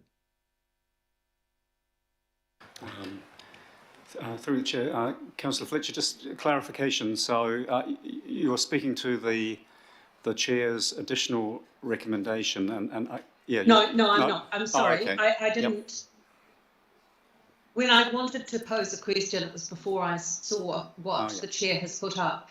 This was simply based on the 3 options that you have very carefully outlined, and I'm very grateful for that. I had thought of an amendment. I think it's better for us to come together as a council and not muddy the waters, so to speak, even further, because it's so muddled. But if there is an appetite for the majority of councillors to come behind one option, and the Chair is suggesting that might be 2, I just want to know that there is a paper trail that highlights the complexity and the muddle that this whole thing has been, and that opportunity is still open to the government of the day, that Plan Change 78 could be withdrawn for all the reasons you've sort of heard and we've been skirting around. Yeah, through the Chair, you know, the Minister on behalf of the government has given a strong signal that, you know, those policy 3-4 aspects are really important to progress. So it's said it's very unlikely that a complete withdrawal would ever be enabled by the government. But in terms of what the Chair has put forward here, it's essentially option 3, isn't it? It's to include, well, it's city centre and look at progressing option 3 for the walkable catchments as well. Is that how you describe it, Chair? Just. I think Councillor Fletcher's question wasn't directly on that. Everything is option 2, apart from we're asking the independent. We are stuck in a position where we have to rely on a minister to change a legislation to allow us to do these things. He's given us provisos to change them, and I feel like if we don't at least go back to the independence hearing panel, so they, as they've said in their minute, they're confused, then he will realise that we can't do all of the things he's asking without, as maybe Councillor Fletcher says, or maybe someone else has said before, we can't do all of these things without legislation change. My concern is if we don't follow the statement of, what was it called? Statement of expectations, then we may end up where Christchurch is, just being told, no, you don't get an extension. So my issue is that the Mayor is meeting with them next week. So yeah. Maybe through the Chair, just to answer what I understand. Thank you, Chair. Sorry, I was just going. I've explained that I'm not deliberations on the directors for Auckland Transport until this matter is concluded. So I just hope that the officers can work around that, and perhaps one of the officers could explain to me your during the short break that you're going to take. We can do that, thank you. Thank you, Councillor. So we'll come back at 11:36, I think that is. we'll give 5 or 6 minutes break to cup of tea or bathroom stop.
Kia ora, if we could come back to the table.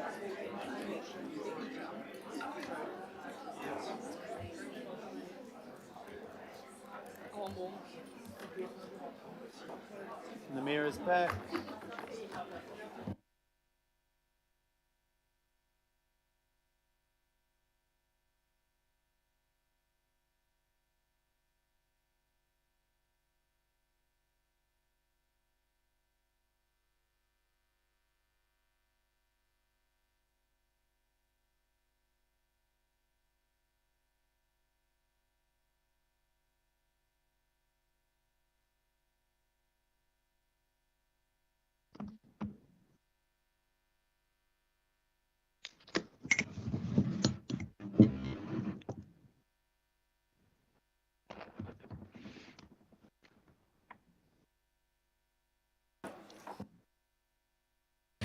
Councillor Lee, I've got you on the list. We're just waiting for a couple of people to sit down.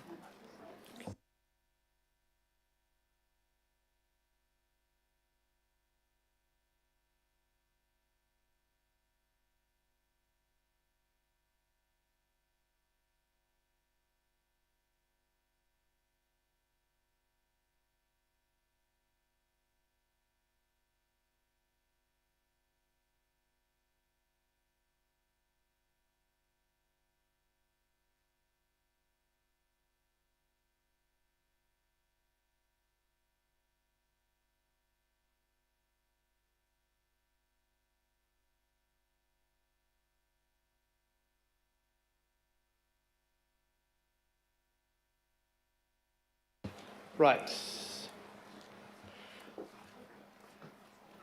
I'll speak briefly at the beginning and then I will have a right of reply if I feel like I need to. Yes, sorry. The motions are what was in the agenda as the staff recommendations, but there is an additional. Is that, are the letters correct? I think they're starting at K instead of. Okay, cool. So that there's just one, which is a additional in between. It's a new D, or it's a C there. Hold on.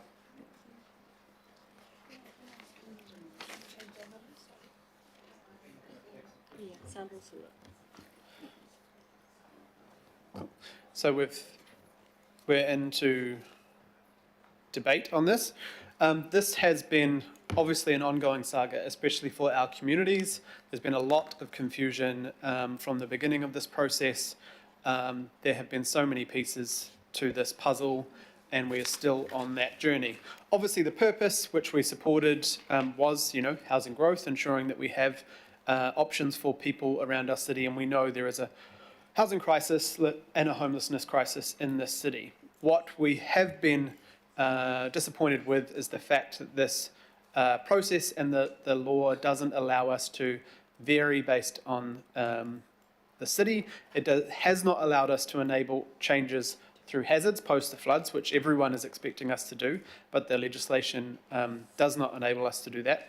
And we had discussions with the previous minister and the current about that. The light rail corridor, now that the Auckland Light Rail has been cancelled, needs to be included. I personally did not support it being left out because I felt this complexity would happen, but there was a majority to leave it out at the time. So that was a personal view that I thought that would create complications, and it has. The MDRS, obviously, I believe there is a majority to remove the MDRS or at least vary throughout the city, and the community deserves to have a say on that. The mayor was clear during his manifesto to pre the election that the council supported the MPSUD, but was keen to have the ability to vary the MDRS. That's the 3 stories around the city, and based on infrastructure constraints and things. What the new minister has said several speeches, given us letters, that is clear that he would like councils, despite a future legislation change allowing us to remove ourselves from the MDRS in some way, or shape or form, that he would like us to box on with the MPSUD. What we've obviously seen from independent hearing panel and from his staff advice, that is extremely complex to do so. and we will need to continue to have those discussions with the Minister in person next week. The Mayor is meeting him and, of course, the ministry officials to understand how this can all work in the intermediary time, but also post the legislation, whatever that looks like. My concern is, though, if we do not follow some direction of what the statement of expectations are, we could end up with legislation that forces us into another direction that we don't want to be, which has happened to us a number of times in the last few years.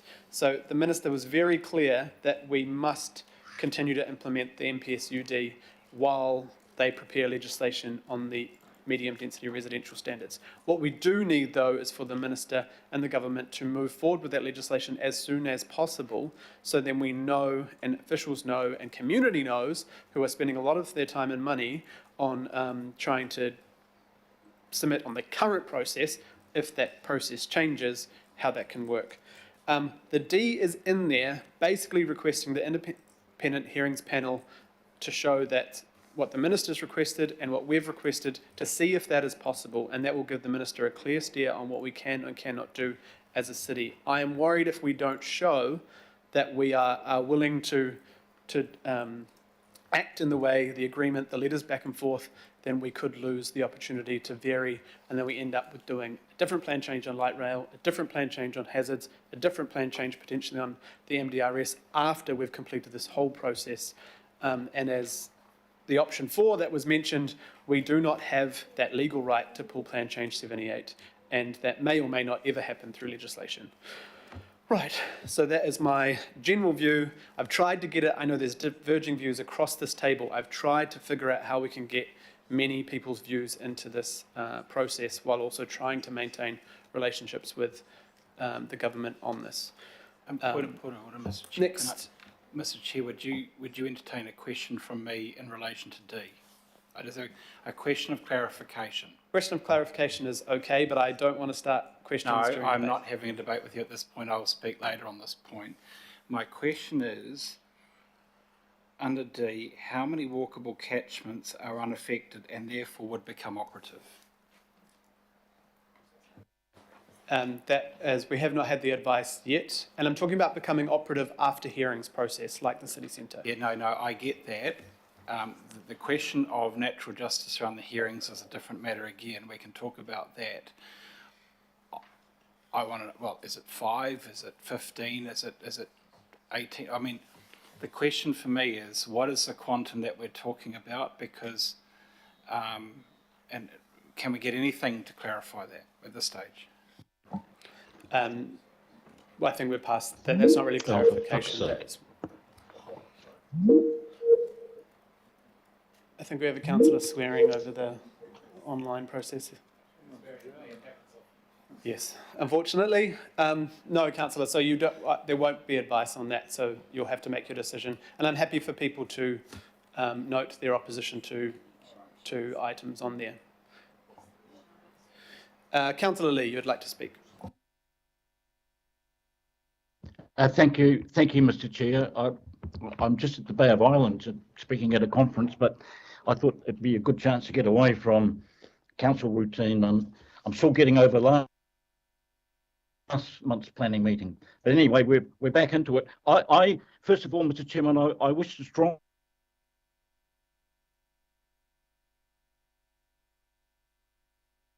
Sorry, Councillor Lee, we've lost you. We've lost you in the Bay of Islands, sorry.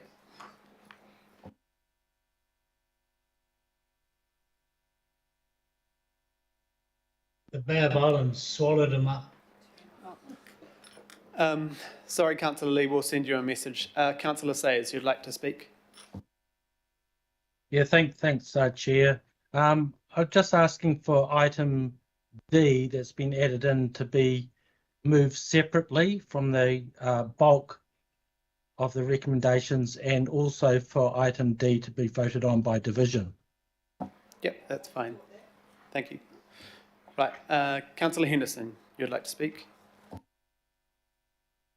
It's come to me a bit earlier than I was expecting, but I'll do my best, Chair. Yeah, look, coming to you live from my townhouse in Te Atatu South, where I absolutely love it. I don't know what's happening here. Sorry, Councillor Henderson. It seems like Councillor Lee has thought we were listening the whole time, but we lost communication. Oh, he's gone again. Okay. This is the online frustrations. That's always yeah, at this that's committee. the frustrating. Yeah. Councillor Apologies, Henderson. Councillor Hills. Thank you. Yeah. Cool. Anyway, yeah, I love my townhouse in Te Atatu. That's what I was going to say. But the other thing is I have good news for my colleagues today. We don't talk a lot about a good news story, but I'm not sure if you guys have caught up with the news, but actually all over the world, city planners and city governors are now seeing the evidence out of Auckland from the unitary plan. And we've gone from a basket case to a case study. Data is out now in Auckland, which is showing that our housing policies to liberalise zoning from the previous regime has caused house building to surge to record highs. It has tripled social housing as a share of new housing. It has led to lower rents. It has led to a lower rent and income ratio, right? This is us winning the housing crisis battle. Isn't that good? I wasn't on the council then, but I remember the coverage very clearly on the bitter arguments around the unitary plan going too far, young people presenting to council and being abused and shouted down. Well, what followed was a compromise, and it has done good things. It's done really good things, right? But it hasn't gone far enough. And if you ask people in the peninsulas of this world, the inaccessible suburbs of the city, they'll tell you they're shouldering the intensification, and they want a compact city-urban form, the ambition of Auckland, right? And yet, as I say all the time, it seems like all of these meetings are fighting against that compact city approach. And once again, we're having the same discussion over and over again. Look, I'm glad. It seems like the minister and the government are actually up for that compact city conversation. I'm pretty happy about that. We should be thanking the minister. Which, yeah, I mean, I don't thank the government that much, but I thank them for this. It's fantastic. Because, guys, look, the war on housing shortages is yet to be won. We've still got tens of thousands of houses short in this city. We still have homelessness rampant in this city. We still have need here, right? When you haven't won the war yet, you don't just stop. You keep fighting on. You know, for example, special character areas, and I say this all the time, but it's an unjustifiable market distortion that's actually putting up gated communities without the gate and the best land available in the city and in the country.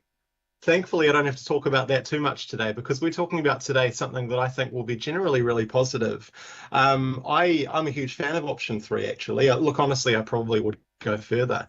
3 is a compromise for me. But look, I just want to remind everybody the construction sector is so important as a part of our economy. The houses they produce obviously so important for families, for Aucklanders, and when you locate them in the right place, you suddenly get a modern world city that communities are built in, that people want to raise kids in, right? So there's no need to pump the brakes now. You know, we have to box on. I just urge councillors, look, I'm going to vote for this, and I'm going to vote for the amendment as well. But this complicated thing, staff, because if D doesn't pass, then I'm going to vote against the whole thing because that's really key to it for me. So I just hope that my vote will be reflected there. Yeah, look, let's get started in the city centre and let's just get on with it. Let's fix Auckland. Kia ora. Thank you.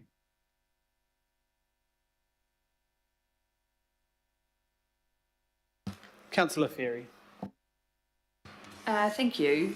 I did have a sort of a question around D, but I think it's probably more a point of debate, to be honest. So in terms of D, I mean, that to me does not look the same as option 3.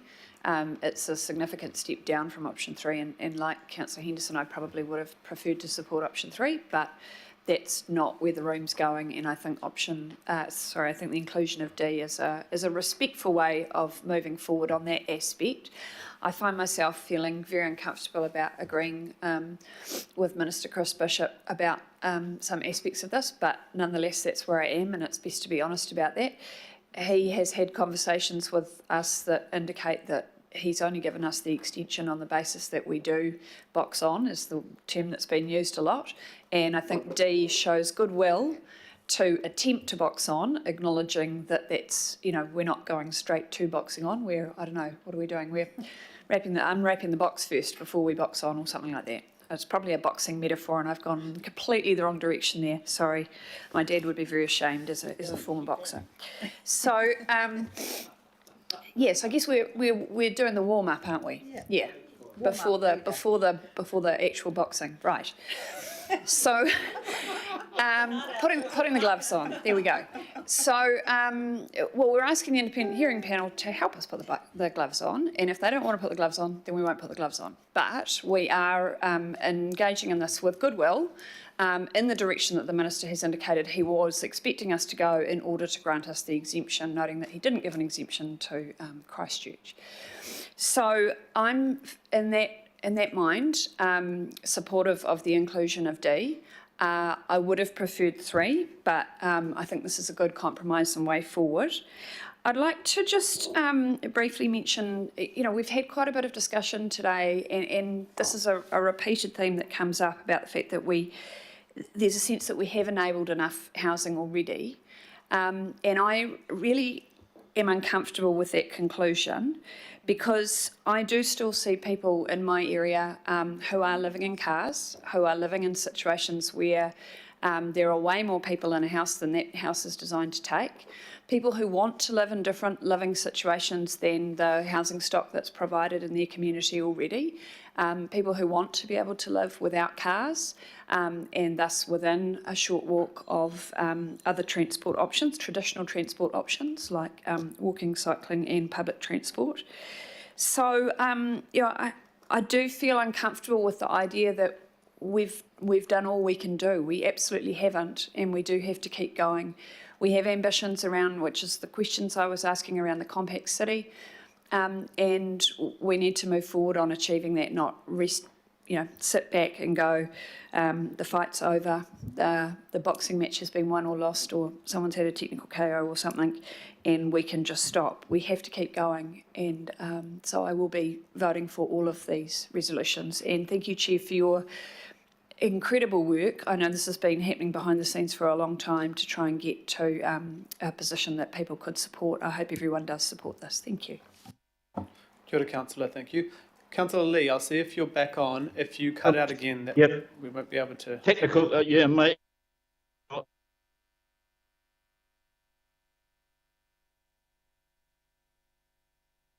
Sorry, Councillor, we can't hear you. The Wi-Fi in the Bay of Islands must be not good enough for connecting. Sorry, Councillor, we're going to have to move on. Apologies, but hopefully you can record your vote at the time. Councillor Newman. Well, thank you very much, Chair. Look, I will be voting against D, but I will vote for the balance. The analogies are flying quite freely here today. I didn't realise I was here for a boxing match, and I didn't realise that we were in the middle of a war. I'm here for a planning meeting, and I want to come back to the substance of the arguments that have been presented, I think, in quite a factual and balanced way by the planning staff. And that would lead me to conclude that the most appropriate and responsible thing that we could do at this point is option 2. What we do have is an evidence standard which demonstrates a very significant amount of development-ready land in Auckland, and I suspect actually the quantum of land available is probably higher than that, and it will continue to, as the plan change requests come through, that number will continue to grow. If there is anything here, there is a need for us to recognise the fact that the hearings panel needs to deal with the matters at hand, which starts with the city centre, and with respect to the walkable catchments outside the city centre, there needs to be a process where all the parties have natural justice to be able to have that hearings as well, and to move to a point where they become operative at this point. Frankly, respectfully, Chair, you couldn't tell me the number, and the reason for that is that you don't know, and we don't know, But that's why we would have a hearings process, which will come later.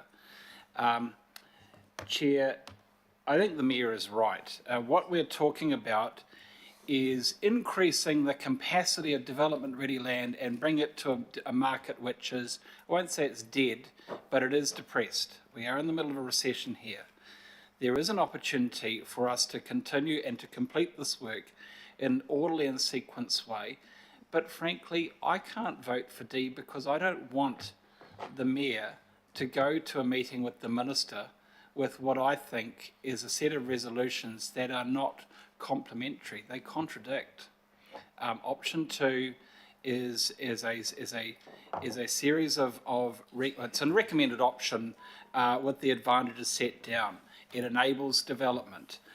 It would strengthen the provisions in relation to natural hazards. It would address it will address some public confusion and concern around MDRS. And frankly, if I were to have a look at my own ward, for example, Chair, I've got a walkable catchment that is comes up it's an abutment against an area subject to a qualifying matter because it's a significant ecological area. There are qualifying matters that have been agreed as per the plan change be notified. That would require a hearing. And I do not want that location, for example, which might not have a natural hazard actually, to suddenly become operative because we slipped in Resolution D as per Chair's recommendations, respectfully. So, Chair, I would ask that we don't support D, but we support the balance of the recommendations which have been proposed by officers for the reasons set out, and that the Mayor concludes his discussions with Minister Bishop. Minister Bishop has less evidence about the planning capacity of Auckland than we do. But what we will need to do is we will need to contribute to the legislation that the government will need to draft, and then we will need to, at a later date, come back with a variation to address MDRS, which will be helped if we don't pass option D, if we don't pass D in red today. So I support the balance, but when the division is called, I'll be voting against D. Thank you. Councillor Newman, because you asked the question of clarification and I tried to give it, I just need to be very clear. D is like C. It would only become operative after hearings. This is not immediate legal effect. It says request the independent hearings panel consider progressing hearing topics on walkable catchments. That would mean they would have hearings along the... I just want to clarify with Megan, because I would not have put D in there if it was moving to a operative without hearings. That is not... Could I just have clarification, Megan? Sure, through the Chair, that's right. So this is not about legal effect. This is about through the process, continuing the hearings, the IHP would recommend to this committee for a decision, and then this committee would make a decision. Yeah, just because you asked the clarification earlier, that was, I don't know if you missed that, but that is what the... Chair, with respect, I asked clarification on a number of areas that would be unaffected, therefore become operative, for which the answer wasn't provided. But anyway, it's a debating point, but thank you, Chair. Thank you. Councillor Sayers. Thank you, Chair. Look, I just wanted to make a comment that Auckland's basically a basket case when it comes to housing affordability. It's caught in a housing affordability crisis from which the city seems to be unable to escape. Auckland is the 9th most affordable city in the entire world. The bulk of the blame of this rests squarely on Auckland Council, I believe, in terms of restrictive planning practices. It's basically a moral imperative. It's a sizzling political issue. What Aucklanders are constantly telling me is that the issue that matters most to them are issues that impact on their already stretched wallets. People care more about things like being able to save a deposit for a house, or paying for the mortgage or the rent, putting food on the table, or buying their kids' school uniforms. These are important and, in fact, fundamental living issues for them.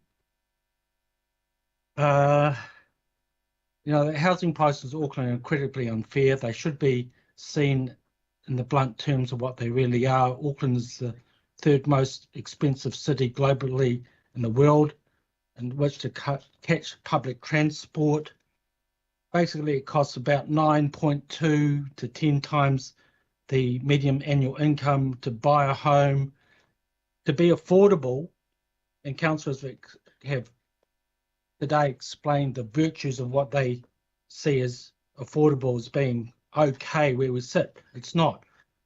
An affordable house is basically about 3 times the median annual household income. So we're way away from where we should land. We're not doing well. We aren't doing well. I don't think we have structured this recommendation in a way with central government that is going to bring housing into affordability, i.e. 3 times the annual household income. We're way away from it. We're going around in circles. It really disappoints me. However, I'll reflect the vote on the recommendations as best I can, but those are my comments, Chair. Thank you, Councillor. Councillor Watson. Yes, thank you, Mr. Chair. Just a couple of observations from my point. I certainly have a little difficulty recognising some of the glowing attributes to the housing in Auckland over the last decade. From my experience, it's a city now where the median house price is well over $1 million. You know, and that's in some of the, you know, the previously regarded as poorer houses. If we look at the rents, the average weekly rent is over $600. In many suburbs, you know, 1 bedroom is $440, 2 $600, 3 bedrooms are $750, $800, $900. So I really having difficulty reconciling with the notion that somehow the housing policy of the last decade has produced outstanding results in terms of affordability. It most certainly hasn't, as the declining rate of home ownership, particularly amongst certain segments of the population, readily attest. And my concern is this ongoing almost ideological commitment to the route of Plan Change 78 just falls short of addressing the real issues that have been well and truly identified by housing academics in respect of the withdrawal of government funding for lower cost housing, not lower quality housing, but lower cost housing that was part of successive government's policies throughout the 60s and 70s into the early 80s, which did result in housing affordability, which did result in lower levels of rental. So my concern, Mr. Chair, is that in respect of the recommendations before us today, you know, we're really in a position where we're being asked to continue this rather unimpressive path down the notion of greater intensification, almost ad lib, without any plan, somehow will be beneficial to our citizens. I was under the impression that when we wrote to the Minister early in February that indeed the possibility of withdrawing Plan Change 78 was being raised. And in my view, that's still the best way forward. It stops the current muddle and waste of hearings that our officers have referred to today. It would allow Auckland to update the unitary plan, which we spent the best part of 35 million on back in 2016, enabling 900,000 units around Auckland, which I think is still the figure. And that would allow us to take into account any changes the Minister may make to the MPS UD later in the year. And I guess most importantly, from a practical perspective, it would allow Auckland to prioritise up zoning where we know we have the infrastructure existing or planned. A lot of work has been done as a consequence of these impositions of the last government. So arguably that allows us even in a better position to make updates to the unitary plan that we alone as a council had put through such a rigorous process with much increased intensification and much controversy. Instead, we're looking again to just, upzone, continue a process that we ourselves said was fundamentally flawed. We put in some pretty strong submissions on this last year, and here we are, we're really de facto continuation of the process, and some of the people who have, presented themselves as making such a bold, heroic stands against other aspects of the government policy are still kind of continuing this notion of rather subservience. And when it's clear to me that the minister is not as informed on Auckland as we may be assuming that he is. So why would you then be in a collaborationist role when you have got a opportunity to really send out a very strong signal as to what is going to be most appropriate to Auckland in light of those submissions we gave to this whole process before, and in light of the fact that there is a pause. So in those respects, a couple of specific recommendations there are of concern to me, Mr. Chair, as indeed is the overall direction really. So I'll have to weigh that up in my vote. Thank you. Kia ora, Councillor. Thank you. Councillor Filipaina. Kia ora, Chair, and my humble apologies for not putting the camera on. I didn't want to go out and come back in and then miss my slot. But Chair, I just want to acknowledge John, the team in regards to this, and I mean, hearing some of the comments that I'm hearing and the doom and gloom. I go back to 2016, Chair, and councillors. I go back to an Independent Māori Statutory Board, but I go back to 2016 when I ended up chairing the Auckland Unitary Plan through. And look, the fact that we ended up getting through about over 90% of what we wanted was a good thing. But I mean, if we go now to 2024 and I'm hearing the words basket case and I'm hearing all the doom and gloom, I think that's what concerns me, because maybe some people need to come out to the west and to the south to have a look at doom and gloom. Chair, I do also want to acknowledge the Director for Strategy. Megan, to you and legal, just to end up basically looking at D and working D and ensuring, because how I see D is that it's requesting, it's not saying to the Independent Hearings Panel, we want you to do this. It's requesting it, and as Megan said, and in her whakaaro to the pātai from Councillor Darby, that she will also be talking to the government staff dealing with this. So I applaud D, because it is a way forward for us, and the fact that the Mayor has seconded this recommendation also, for me, adds substance to the fact that D is good and it is a compromise.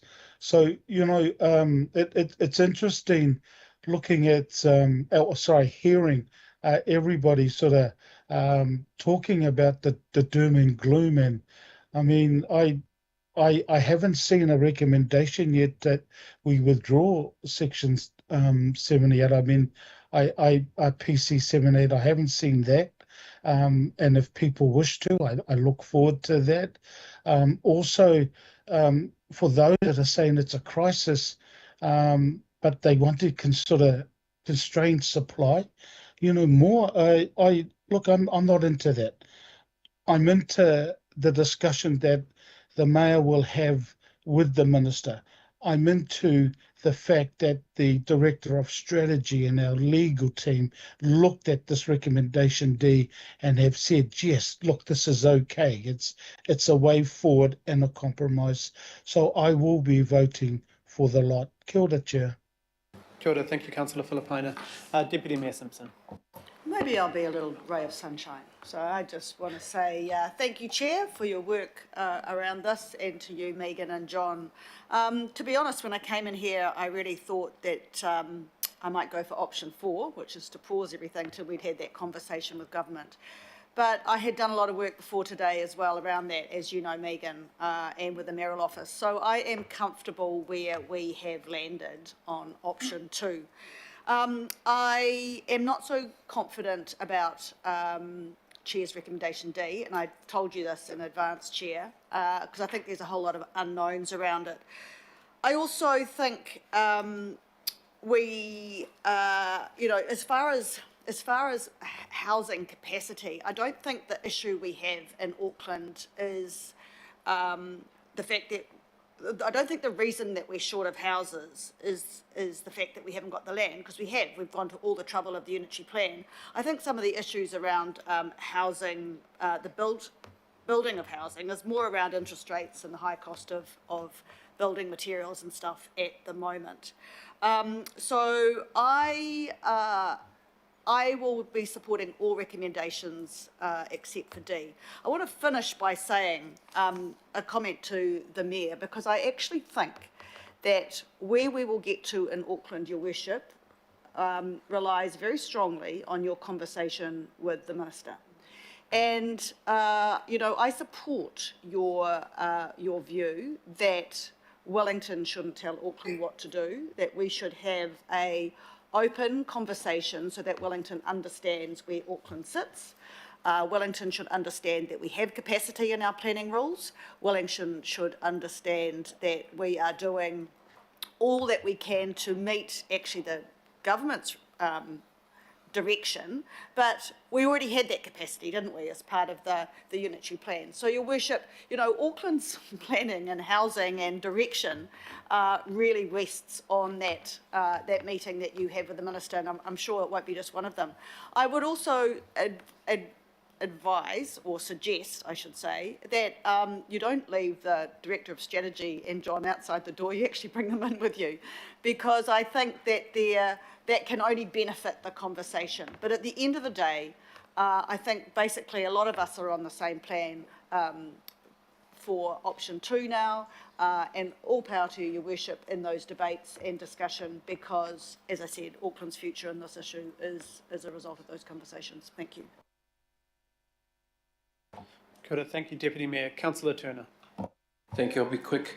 I just wanted, on behalf of the people I speak to, disconnect this supply and demand. It's never worked. We've got empirical evidence now. We've sat there for 2 decades and been told supply and demand will bring the price of houses down. Never has. They're growing like mushrooms on mushrooms, and they're getting dearer every day. I'll be making my vote based on what makes us the most livable city, and we'll concentrate on why it's such a dear city in a debate which that actually matters, where that's the right place to debate it. I'll be voting against D and supporting the substantive. Thank you. Thank you, Councillor Turner. Councillor Walker. Thank you, Mr. Chair. I'm disappointed that we don't have an option 4 around the withdrawal of Plan Change 78. That doesn't appear to be the case. Perhaps there isn't the support for it around the table.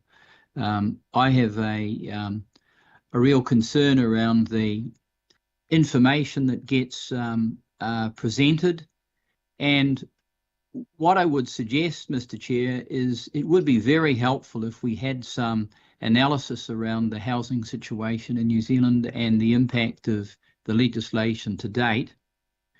I would suggest that the consequence of zoning more land is that you fuel speculation, so the underlying cost of land across the region increases everywhere, and effectively housing becomes less and less affordable. And by upzoning without any payback to council for value uplift, we continue to not be able to support infrastructure. So our financial situation overall becomes progressively worse. Now, I don't think that that analysis has thus far been presented to the government in the way that it should be. It really should be, because otherwise we just dig ourselves a bigger housing hole and, frankly, an even worsening financial hole. So that is my concern. I don't think that D helps the circumstance at all. It only makes matters worse. Thank you, Mr. Chair. Thank you, Councillor. Councillor Leone. I'll just make mine really brief. I just want to acknowledge the work of all the staff and yourself, Chair. I will be supporting all the resolutions today, including D. And, you know, I think that some of the other councillors have brought up some valid points around, obviously, affordability. But we know that will need to be another conversation. What we need to focus on is boxing on, as been said before, and just moving things forward. So kia ora. Kia ora. Thank you, Councillor. Councillor Darby. Thanks, Chair. Just at the outset, I just want to note that no one has put up the option 4. You know, this is a political process. It's one thing to utter statements about disappointment that there is no option 4, but all of us can put up amendments, and it's not there. So no running away from the fact that it's not on the table because a politician hasn't put it on the table. But that said, I want to say I do support option 2 as it's summarised in the report and for the reasons in the report too, and given orally in follow-up reinforcing what was outlined. I could not come to support option 3. And one of the key reasons there is the issue of natural justice not being served if we were to run with option 3. I think it's, you know, the public confusion over that, the additional costs to the citizens of Auckland and to council has to be considered. The integration with the Auckland Light Rail corridor, and then the enmeshing of the medium density residential standards with the walkable catchments. It is very complex, and I think we'd be redoing it unnecessarily. Recommendation D is interesting, and I've turned my mind to this, and I've looked at pretty much every word in that recommendation. It leaves the door just ever so slightly ajar on option 3. That's what it does. It doesn't open it, it doesn't close it. But should we, as governors, leave the door ajar, or should we be clear? It's open or it's closed. I'm more of a mind to be clear in our decision. It's either open or it's closed. I'm looking at the words, and I think, and I say this with greatest respect to those that have penned it, it's cleverly caveated. In some ways it's a weak suggestion. You know, it's got words like request, consider, and then we go on to where practicable, and we've seen the word practicable in the Minister Bishop's letter. But when we unpack the where practicable, we've been told it's not practicable. Okay, we've seen that in the report, and we've asked questions about that today, and we've been told it's not practicable. We know the answer to that. But then we go on and suggest to the IHP they might like to consider again. I think that's not taking responsibility here. We should be taking responsibility for the direction as we are with the balance of the recommendations. And so look, I don't really want to just leave the door ajar. I'd like to make it clear that the door is open or it's shut. And therefore, I can't bring my support to option D, but I do for all the balance. Thank you, Councillor. Mayor Brown. I wasn't really going to speak. but I feel I should now after this. I agreed this morning that I would be happy to second the movement to support option 2.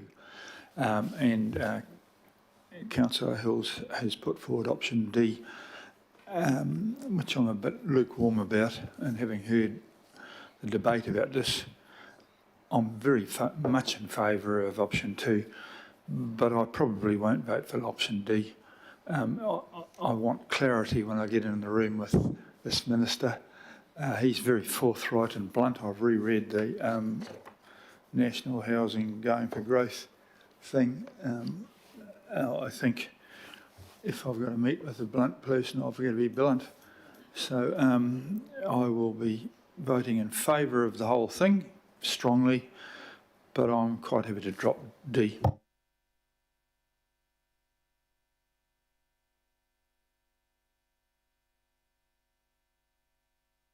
And I'm more of a street fighter, I've got to say. We don't have gloves. Councillor Bartley.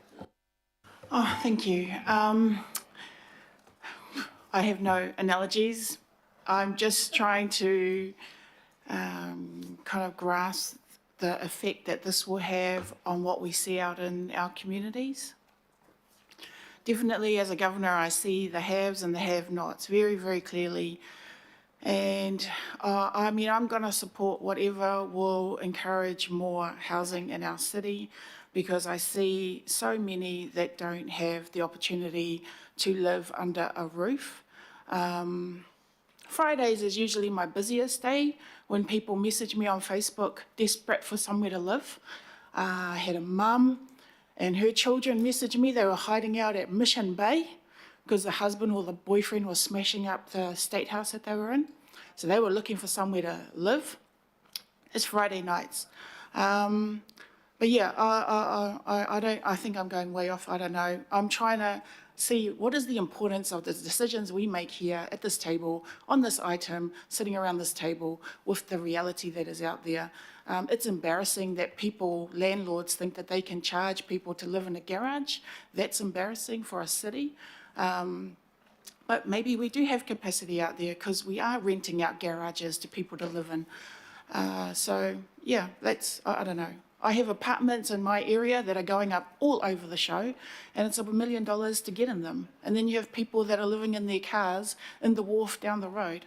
So anyway, other people are going off on things, so that's where I'm coming from. Thank you. Kia ora, Councillor. Thank you. Right, I'll just finish up, and thank you. And it does sound like D is going to lose, but I do need to preface where we've come from, and I have been trying to do a lot of work on this with the Mayor's office, with staff, ministry. This has been a very complex situation, especially for our community. But we wrote letters last year and early this year and got the response. The response was very clear, and now I've lost the letter, haven't I? I will update my direction to Auckland Council with a new statement of expectations so we can notify a plan change around the risk of natural hazards with the light rail corridor, but we need to continue to progress the parts of the plan change 78 subject to policy 3 and 4 of the National Policy Statement of Urban Development where practical. I know we've had the advice of where practical, but so the city centre zone and the D is about trying our best to take up this advice and show our direction. If the independence hearing panel comes back and says this is impossible, which is very likely to happen, it will show the minister what needs to change in the legislation to allow us to do what they are requesting. The other thing that's important to note is the MDRS is already, immediate legal effect came into place in 2022. There are people building MDRS all over the city without resource consent right now. The MPSUD did not become legal or operative at the time, but the MDRS is. The MPSUD parts, which in the Mayor's manifesto said that he supported and the MDRS did not support, that the MPSUD components actually is what we're talking about through the FDS, and every other thing is about building in the right place, building around metro centres, building around train stations, bus stations, etc. This is not going to change the eventual place of the walkable catchments. If this is delayed, it just means the walkable catchments come a year later. We are not changing, and we cannot, and the legislation will not change anything to do with the MPSUD or the walkable catchments. What it will change or might change is the MDRS. I just worry if we don't try and follow the direction the minister has. Essentially, he waited several months to write back to us and then said, okay, I'll let you do this variation as long as you do these things.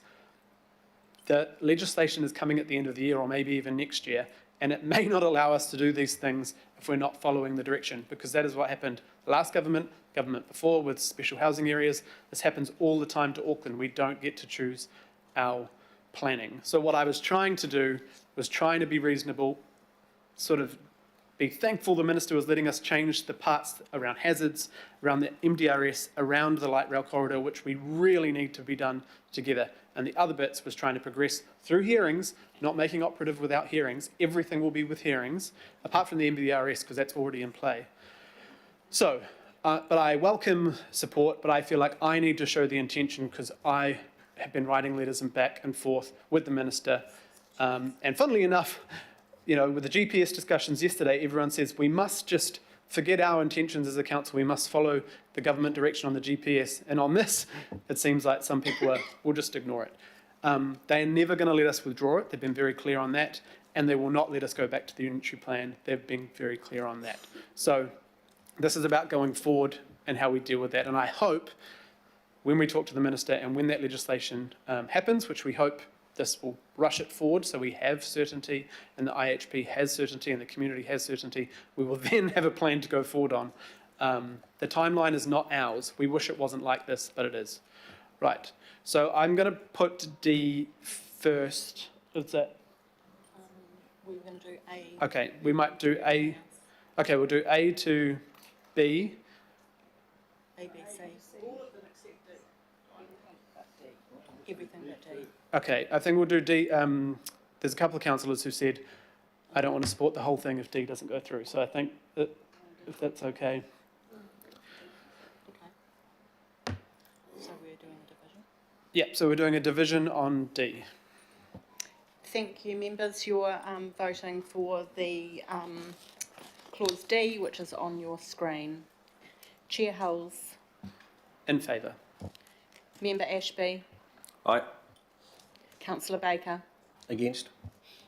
Councillor Bartley. For. Mayor Brown. Councillor Darby. Against. Councillor Ferry. For. Councillor Filipina. Aye. Councillor Fletcher. No. Councillor Fooley. For. Member Henare. In favour. Councillor Henderson. Of course. Councillor Leone. For. Councillor Newman. Against. Councillor Sayers. No. Against. Deputy Mayor Simpson. Against. Councillor Stewart. Against. Councillor Turner. Against. Councillor Walker. Against? Councillor Watson. No. Councillor Williamson. No. Okay, that's declared lost. Your councillors, that was lost 12-9. And now we move to the substantive motion. And do we want a division on that, or are we happy to do by the voices?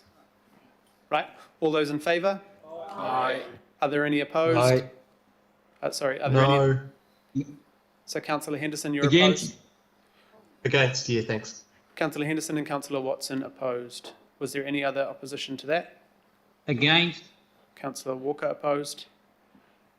Just checking. And that's being recorded? And those are being recorded, councillors, I assume. Yes, please.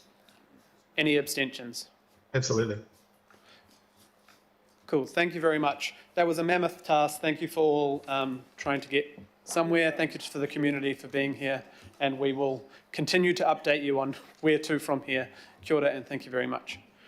Right, we're going to have a half an hour break for lunch. I think it's only fair to everyone involved. So we'll be back here at 1:05. Thanks, Chair.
because I was like.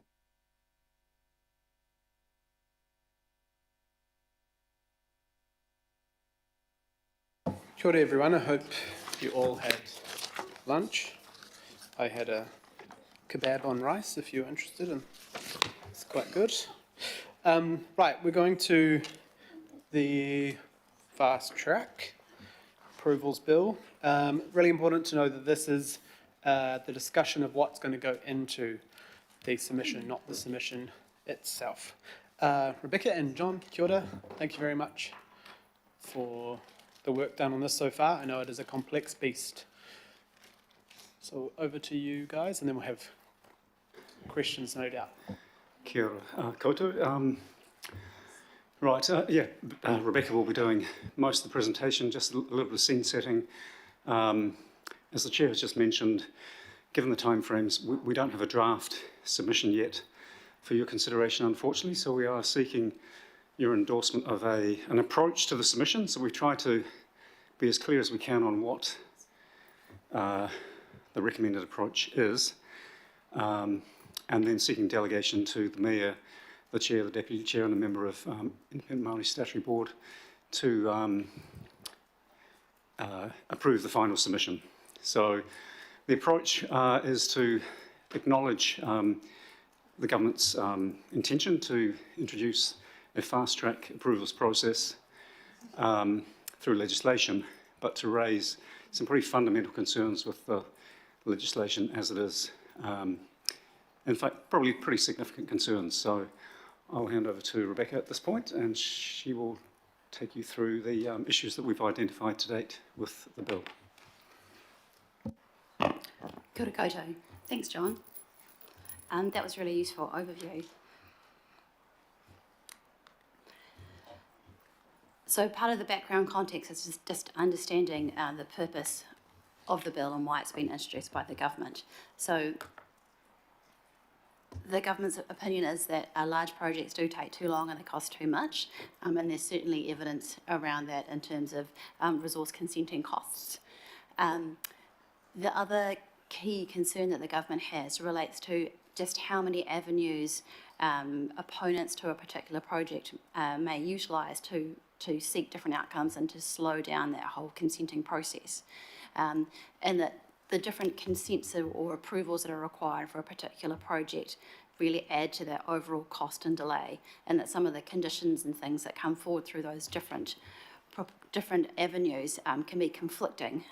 So overall, it's a very difficult consenting picture for an applicant on significant projects.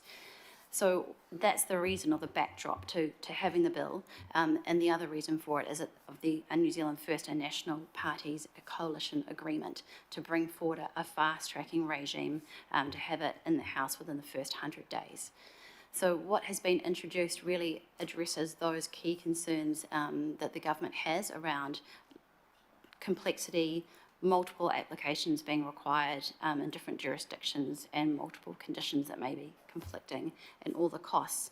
And we can see that in terms of looking at what the system features are.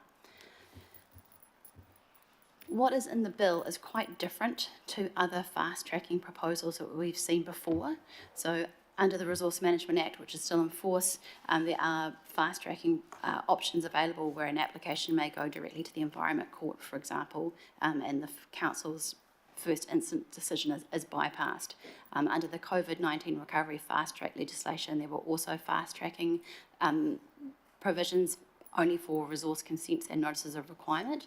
And also under the Natural and Built Environment Act, which has largely been repealed. The only part that's still in force is the fast-tracking proposals. So in all of the features that have already been included in earlier regimes, they've all been around RMA approvals, and the Council has always supported that for infrastructure projects. But this system is quite different because it includes more than RMA type approvals. It includes approvals under other acts. So it opens up the conservation estate by allowing use of conservation land. It allows approvals on reserves. So that includes the reserves that the Council owns and manages. It includes decisions made under the Wildlife Act to move different fauna And there are a number of other examples that are explained in the committee report that you have. So it's much broader in its scope. The other part about it that is different is that it has a really strong development focus, going back, to address the government's concerns about things taking too long and not having a sufficient development really lens. But this bill, it takes away what the other legislation did do about still having expediency while still achieving sustainable management of natural and physical resources. This bill is just about getting it done, and we'll see that in a minute when we look at the bill's purpose. So it sets aside quite key parts of the Resource Management Act and the Conservation Act and those other acts under which approvals may be granted. So to speed things up and to reduce challenges, the system features limited public participation, and appeals are permitted but only on points of law to the High Court. So that's to make it all a lot faster. Another key change is that the role of government ministers is very strong. So ministers will have some really key responsibilities, and I'll highlight those in a minute. And in this process, an expert panel will still be required, just as it has been for other fast-track regimes, but in this case, the panel won't be a decision maker. The panel will evaluate the information that's put before it and then make recommendations to joint ministers to decide whether to approve a project and what kind of conditions should be imposed. A key feature of the bill is that some projects will default straight to an expert panel. There won't be a need for a decision about whether a project should be fast-tracked, and that process has just started. The bill, as introduced to the House, doesn't have that schedule in it listing all the projects that will go straight to a panel. That's under development at the moment. And the second part of that list that's being developed is deciding which projects are deemed to have regional or national significance, so therefore are likely to go off to a panel for evaluation. There's a third way a proposal can go through this process, and that's just by making a regular application to the joint ministers, who will then evaluate it. So all of those features are really about moving through the system as quickly as possible, and allowing multiple authorisations to be considered. So this is the bill's purpose. So it's about fast-tracking, facilitating delivery of infrastructure and development projects with those benefits. So what's missing from earlier regimes is while still promoting the sustainable management of natural and physical resources.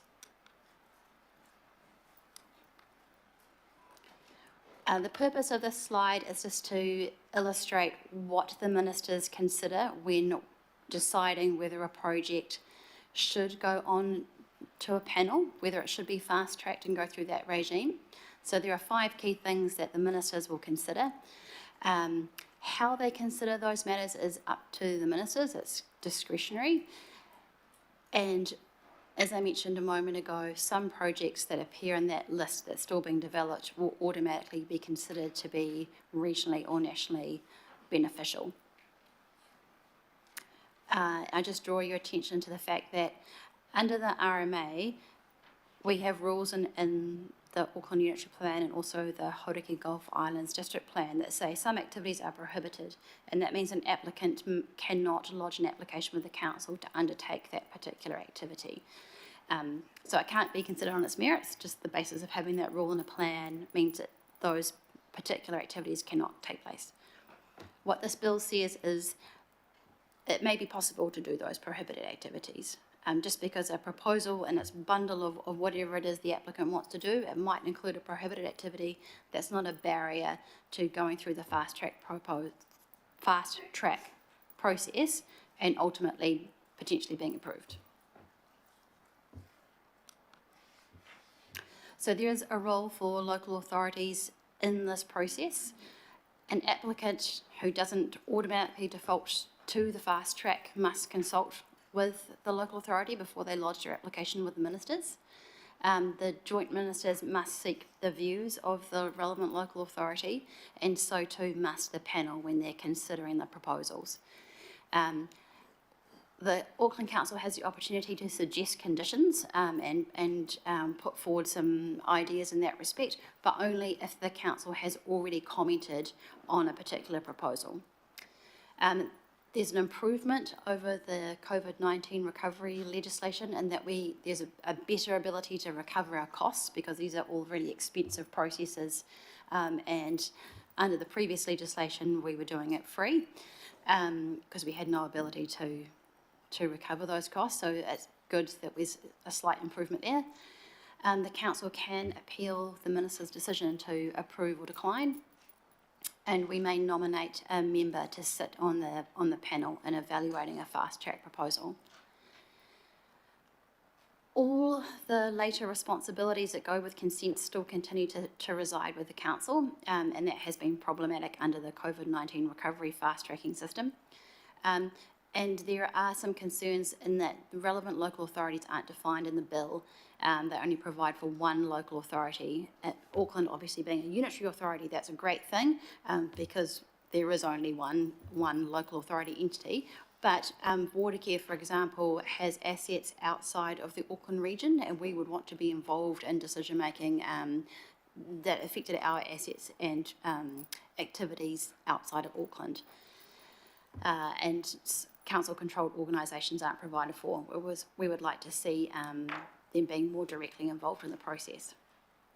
I mentioned before that the joint ministers are key decision makers in the whole process, so they decide whether projects go off to a panel, and importantly, they get to approve or decline a project when it comes back from a panel. They also have some additional powers that weren't featured in earlier legislation, in that they can direct a panel to reconsider the panel's recommendations, and they may also take other actions as summarised on the slide. Most of the joint ministers' decision-making powers are discretionary, and there are some other issues with the bill in that sometimes the statutory criteria are missing altogether, and that's probably a reflection of the fact that the bill has been drafted with great speed. So through the select committee process, I'm optimistic that some of those matters can be rectified, but it's a definite policy choice to give the ministers a very broad discretionary power. So the key issues that we've highlighted as a group of staff working across the whole council group are the ones on the slide and commented on in the report. There's no transparency in terms of those projects that are going to go on the fast track because they're not currently available in the bill. And the overriding of local plans is concerning because they're the result of public participation and the council's technical expertise and decision making from governors as to what should be in our local plans. So overriding those provisions is of concern. And there's also significant risk that there will be projects that come forward in the Auckland region that seek to develop land or intensify land use where we don't have adequate infrastructure and we don't have provision in place to ensure delivery of the necessary infrastructure that will affect our LTP decisions. So that is a concern across the council group and something that we wanted to highlight in a potential submission. And there's also concern that because of the bill having that single development focus, that poor environmental outcomes may result because there's no balancing of different legislative imperatives. There's no still achieving the outcomes under the Resource Management Act or the Conservation Act while facilitating infrastructure or other development projects. And that the legislation is a permanent fix as opposed to the COVID-19 fast track legislation, which was a temporary measure just to stimulate the economy. So that we'll have lasting decisions where important parts of relevant acts are set aside, which is likely to lead to poor environmental outcomes. And then there are some practical implications too, in terms of the council's functions across the whole group, in terms of owning and looking after assets and wanting to avoid situations where applicants, or when they become consent holders, that they don't saddle the council group with assets that are inferior, that then cost more for the council group to maintain and operate. So we're looking to highlight that in a submission, and also to point out some really helpful tips in our submission to highlight what we've learnt from the COVID-19 fast tracking and how to, if there is going to be this regime, how to make sure it works better in practice, and use some of the case studies and examples that we have from the consents that we've previously processed in this way or contributed to the processing, and also to try and improve some of the processes that are set out in the bill, because although it is intended to be really speedy and to get to decisions as quickly as possible, the processes as they're set out are very cumbersome and not at all efficient or practical. So there are some key points that we can add in there to try and get a better system as well as hopefully a better outcome.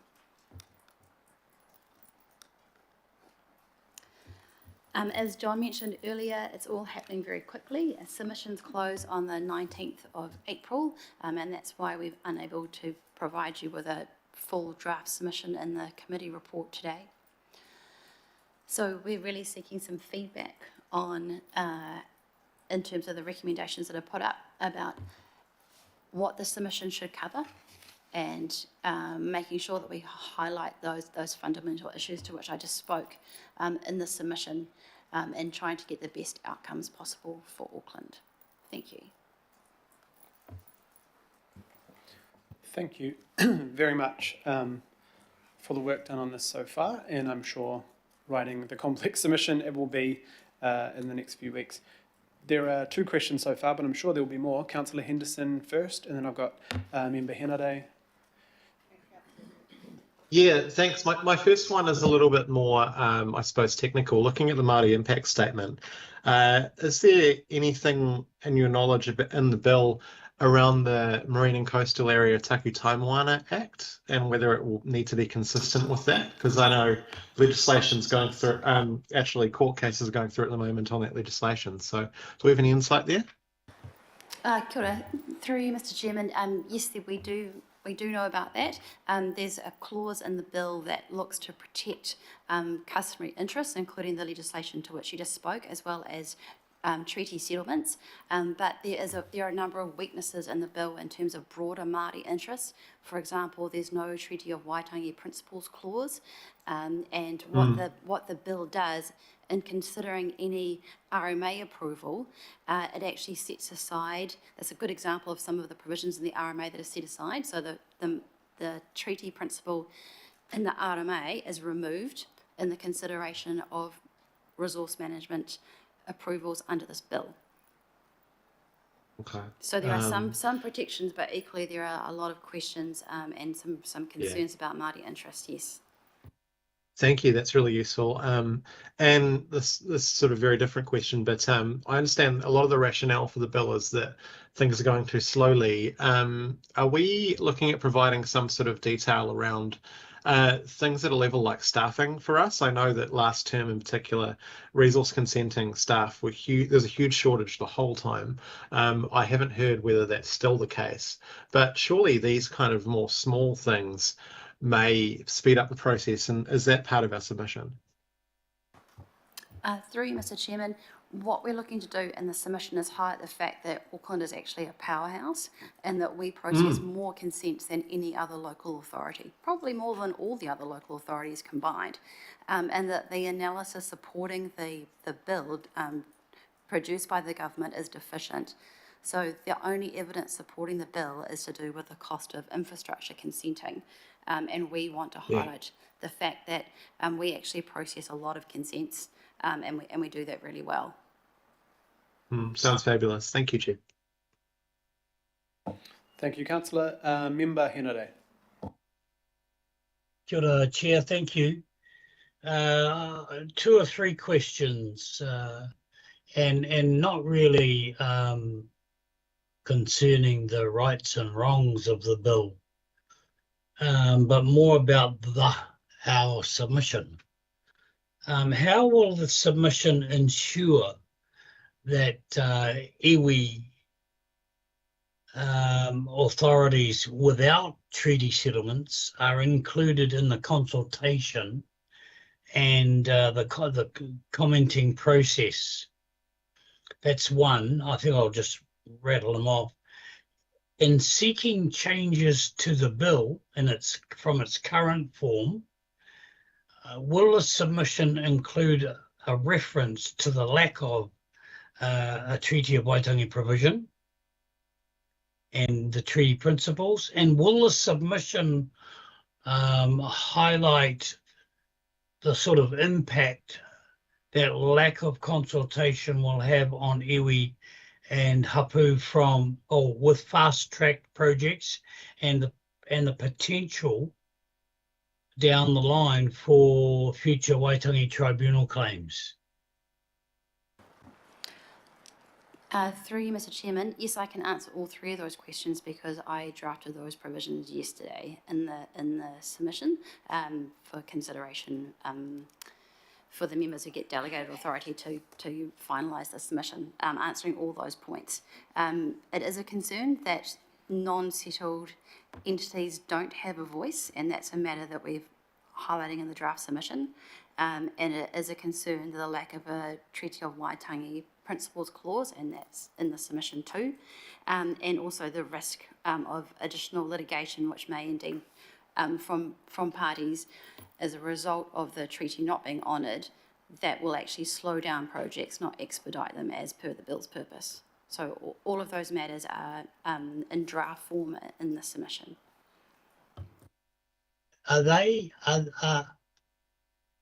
I'm interested to know whether or not those treaty principles provisions, what do they look like? It's all well and good to say, yes, we're going to have some in there, or we think there should be. I'm just interested in to know what they actually look like. What do they actually say? Through you, Mr. Chairman, I haven't, and the rest of the team, and pulling together the draft submission, we haven't suggested what the provisions in the bill should say in terms of actual clause drafting. We may do that. We may do that in some discrete instances where we have a solution already available to us from our experience on other matters in the bill, but I'm not proposing that the council group come up with those particular words. At this stage, it's more about highlighting the significance of the issues and making sure that the Environment Select Committee considers them, and will have the opportunity, the council will have the opportunity to speak further to the Select Committee in appearing in support of the council's submission. Because there's a lot of work that's still got to happen on this bill. It's been produced at great speed. While the officials were drafting it, the Ministry for the Environment was doing some very limited engagement with local authorities and with some iwi entities. But they were writing it while they were still figuring out what was going in it. And that's why there are so many drafting issues with it. So there's a lot of work that the Select Committee will have to do. And I think this is a key area where they're going to need to focus, because it does raise a number of really significant issues in this space. Thank you. Good, I thank you, Member Henade. Member Ashby. My colleagues already asked all of what I was thinking, so no need. Perfect. Councillor Williamson. No question. Pardon? Not guilty. Maybe it was a nervous hand. All good. Okay, no worries. Councillor Watson. Yeah, thanks. We had quite a bit of difficulty with the previous fast track legislation in the ward I represent. We were absolutely inundated with applications that were basically just circumventing the normal planning process, and in a number of instances, like with Strathmore down Nowri, where they were doubling the capacity that was enabled under the unitary plan. So my question is, as it stands, even though there's reference to regional and national significance, we still don't, we can still probably assume that developments such as occurred under the last fast track legislation could occur again. Is that a reasonable assumption? Yes. Yes, okay.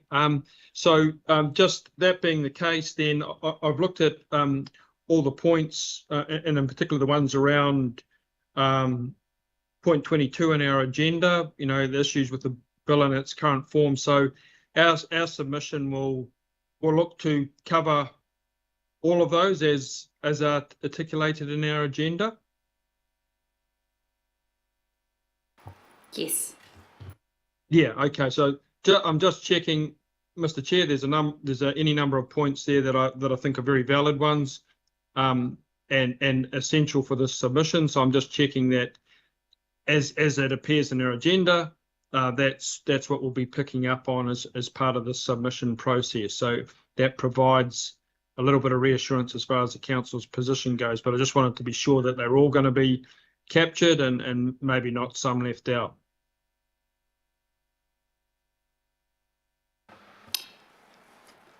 Yes, through the Chair, Councillor Watson, John Duguid here. So the recommendation A is the high-level summary as per the slide we have on the screen here, but absolutely, you know, Rebecca and others have been drafting the submission because of the tight time frame, and all of those sub-points that you refer to in paragraph 22 are in the draft submission. Great, thanks very much. Kia ora, Councillor, thank you. Deputy Mayor. Thanks, Chair. Probably a question for you, John. What kind of transport or water projects could this usefully apply to?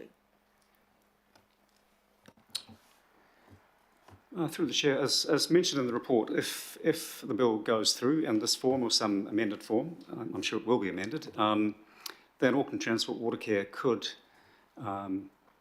seek to go through a fast-track process. I can't mention, I don't know any specific projects that they may have in mind.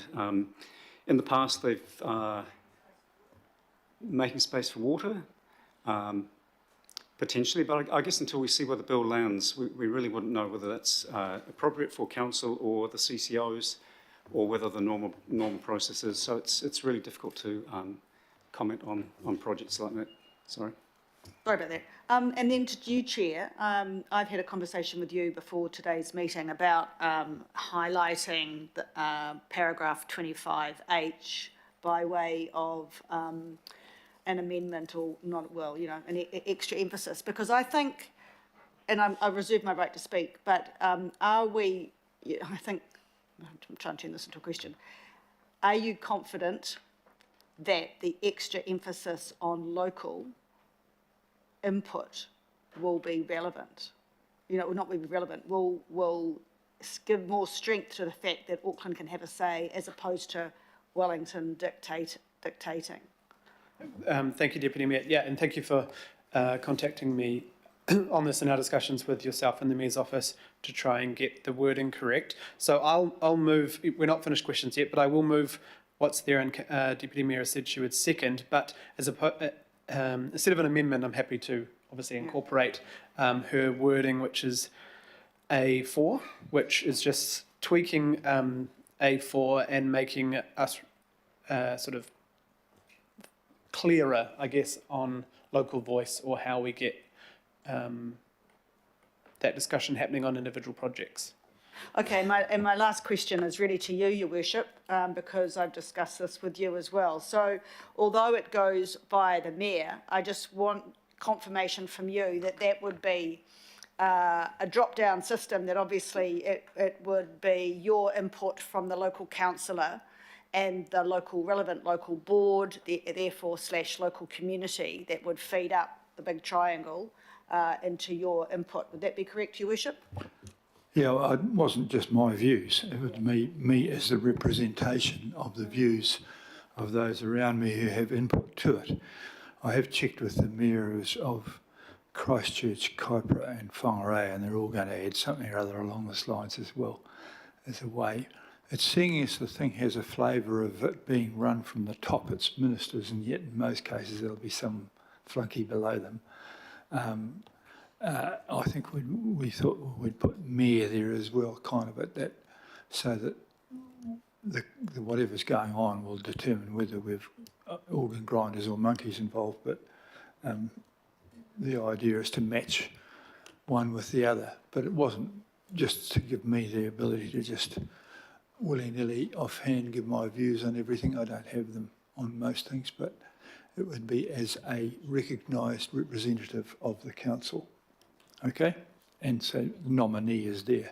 So in certain incredibly complex, boring ones, I'd send Mr. Dogood along there. Thanks. I reserve my right to speak if you could just put me down for that, but I just wanted that clarification because it looked as if in the recommendation it was just the mayor, so I just wanted that clarification. Thanks. I think Mr. Dogood missed your comment there, Mayor, but I'm sure he'd love to do the boring ones. Are there any more questions? I know there's Councillor Ferry has a hand up, but I just want to make sure you may have I know that Councillor Ferry is foreshadowing an amendment as well, but do you have questions before that? Okay, Councillor Ferry. Thanks. Yeah, I do have a couple of questions. So, just from just clarifying, this doesn't have a sunset clause, does it? No. And so, past fast tracking type approaches have usually had sunset clauses. Is that correct? Yes, and through the chair, yes and no. So, because there's more than one legislation that provides for fast tracking. So the COVID-19 recovery fast tracking did have a sunset clause. It was really particular.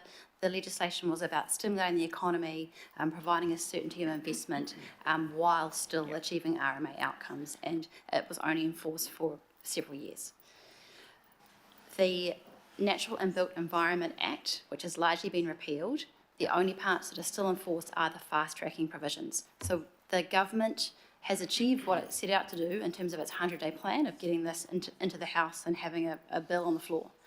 But it doesn't actually need to keep going on with it because they can rely on the existing provisions in the Natural and Built Environment Act that remain in force. And that was a permanent system. And the RMA, which is still in force, that also, it's just been resurrected, but that also has permanent provisions that allow for fast tracking in particular circumstances, like having proposals go straight to the Environment Court.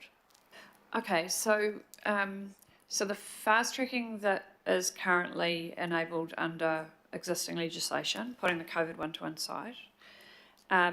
So how does this bill then allow, like this is looking at a whole range of different acts that it's fast tracking across, is that correct?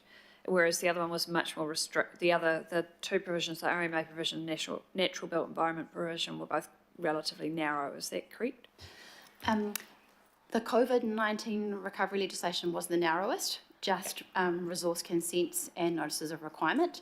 And the Natural and Built Environment Act also for those things, but broader in terms of the kinds of resource consents that could be sought. So under the Natural and Built Environment Act, you can have things go through the fast track that are not just infrastructure or housing, but other network utilities and also sort of more social infrastructure networks like healthcare and education. But this is next level again because it's any kind of RMA approval for any kind of activity, apart from a very few listed ineligible activities, and then also the use of the conservation estate and allowing authorisations on reserves land and allowing access arrangements for crown minerals and a number of other permissions as well. Yeah. So with what I wanted to specifically understand in detail from that is the impact on prohibited activity. So my understanding from reading the report is that potentially this will allow the overruling of prohibited activity. Is that correct? That is correct. And that is different to all the other legislation. So that's what we're suggesting in the report is a challenge to local voice and all the processes that we go through in terms of forming RMA plans and deciding with communities what's the appropriate use of land and resources. Okay, that seems like a pretty significant issue. Yeah, okay. I had one other area of questioning, and yeah, I am foreshadowing an amendment. The regionally and nationally significant, how that is determined, and do we have a role in determining whether something is regionally or nationally significant beyond the fact that we may be an applicant, which we've just discussed that the Deputy Mayor's question. But do we have, is that just totally ministerial discretion? Through you, Mr Chairman, it is ministerial discretion. There are a number of matters listed in the bill to which the ministers may have regard, but they may have regard to other matters too, or to none of the matters that are listed in the bill. What I would imagine we would do as a local authority in putting in our comments on a fast track proposal would be to highlight the matters that we would want the joint ministers to consider in deciding whether to take that project and refer it to the fast track. And also in the submission, we're suggesting that the criteria be made mandatory rather than discretionary, so that there's a more certain decision-making framework, which is great for local authorities and communities, but also provides more certainty for applicants as well. Yeah. And also to tie some of those decision-making criteria to the work that we're required to do as local authorities ourselves. So, for example, under the NPSUD, which probably sick of talking about today, we're required to do the housing and business development capacity assessment. So my recommendation is that in the submission we look at tying, is something nationally or regionally significant for a housing proposal? How significant is that housing proposal against, through you, Mr Chairman, yes, that's correct, but we don't yet know what those projects are. No. Okay, and just as sort of a, I guess, a process question then, so the submissions close on the 19th. Are we likely to have any, that's 8 days away, are we likely to have any more clarity on the content of the bill before we finalise our submission? Through you, Mr Chairman, no, we will have no clarity about that. The government has announced its process has now been stood up. A technical advisory group has been established with 4 or 5 members, and applications are now open, and that panel will scrutinise those applications that will come in up until the 3rd of May, so well after the close of submissions, and then there'll be a further decision-making process about which projects will be listed in the bill. So one of the things that we've put in the report and suggested is that we talk to those matters when we present to the Environment Select Committee in support of our submission, because some of those projects may well be in Tamaki Makaurau, Auckland, and we may well have a view on the suitability or not of those projects. Or indeed wish to seek inclusion of projects that aren't on the list? Yes. Okay. Okay. I think that's all I had. Thank you. Thank you, Councillor. No. I have a couple of questions, and then just if there's, I'll be the last unless there's anyone else who wants a question on this. I have a couple of questions. So there was obviously a lot of discussion before on the NPSUD. So this is quite a different fast track that it will and could ignore our zones completely. So do you want to just go through what that might look like? So a large-scale development in a rural zone, or a special character area, or an apartment building in a zone which is not appropriate or not under our unitary plan or zoning. Is that correct? That could just happen with no consultation? Yes, Mr Chairman, that is correct. So there's no limit about zones in the bill as it's set out. So the bill does list a number of projects or activities that are classified as being ineligible, but they're ineligible for a project to be referred. There might be a project that is ineligible, but it gets listed, so it goes off to the panel anyway. But to go back to your specific question around ineligibility and zoning, no, there's no limit on what kind of projects might come forward on what zones. So in order to address the concern about out-of-sequence development and about further drain on the council group's purse and being out of step with our strategic decision-making, what we're suggesting goes in the bill is adding to that list of ineligible activities by linking to the government's national planning standards and how they have a unifying system for zones, and saying, hey, don't allow anything on the future urban zone or on rural zones if they are housing activities, and just coding them up to fit within the government's zoning framework. Thank you. The question I have around a Māori impact or mana whenua, the effect with on the Treaty of Waitangi. So it's quite focused around, it won't affect settlement areas, but this changes, is it correct that I'm understanding that mana whenua views wouldn't be considered broader than that in most areas, say coastal, say, you know, on most of our resource consents and plan changes, we have extensive work with mana whenua or mātā waka groups to ensure the effects. Is that correct, that that just won't happen now? Mr. Chairman, there are some protections in the bill that recognise the rights and interests of Māori, particularly those who hold customary rights in the manner that we talked about before, and where there are treaty settlements. There are no provisions for any iwi authorities, there are very few provisions for iwi authorities that don't have treaty settlements. So it's concerning that the bill is deficient in that way, and that there needs to be amendments made to the bill to make sure that iwi interests are appropriately provided for, so that the right people are able to comment on applications of the kind that you mentioned. Because at the moment, the way that it's drafted, there's no guarantee that all the right people will have a place at the table. Okay. And on, so my understanding and what I've seen, resource consents and plan changes, you know, community might oppose those things, but they still get approved. But the process is where we get better outcomes. So on water, on you know, the effects to the community, or you know, tree planting when you cut down several hectares of trees and things. There is no opportunity for those sorts of. There will be no opportunity for those sorts of negotiations or arrangements, will there? Council will not be able to impose conditions or, you know, basically improve what the community might see as a bad development or a bad project or. When the council participates by providing comments on a proposal and including comments on potential conditions, the council will have to bring its knowledge and experience to bear in terms of what outcomes are sought and what kinds of conditions are recommended for inclusion if a project does get approved.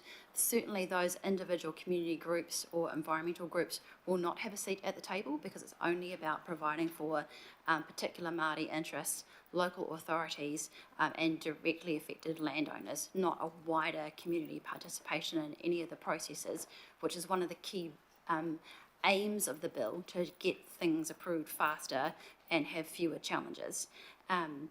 But certainly the council, in putting in its comments on conditions, can seek those kinds of mitigations.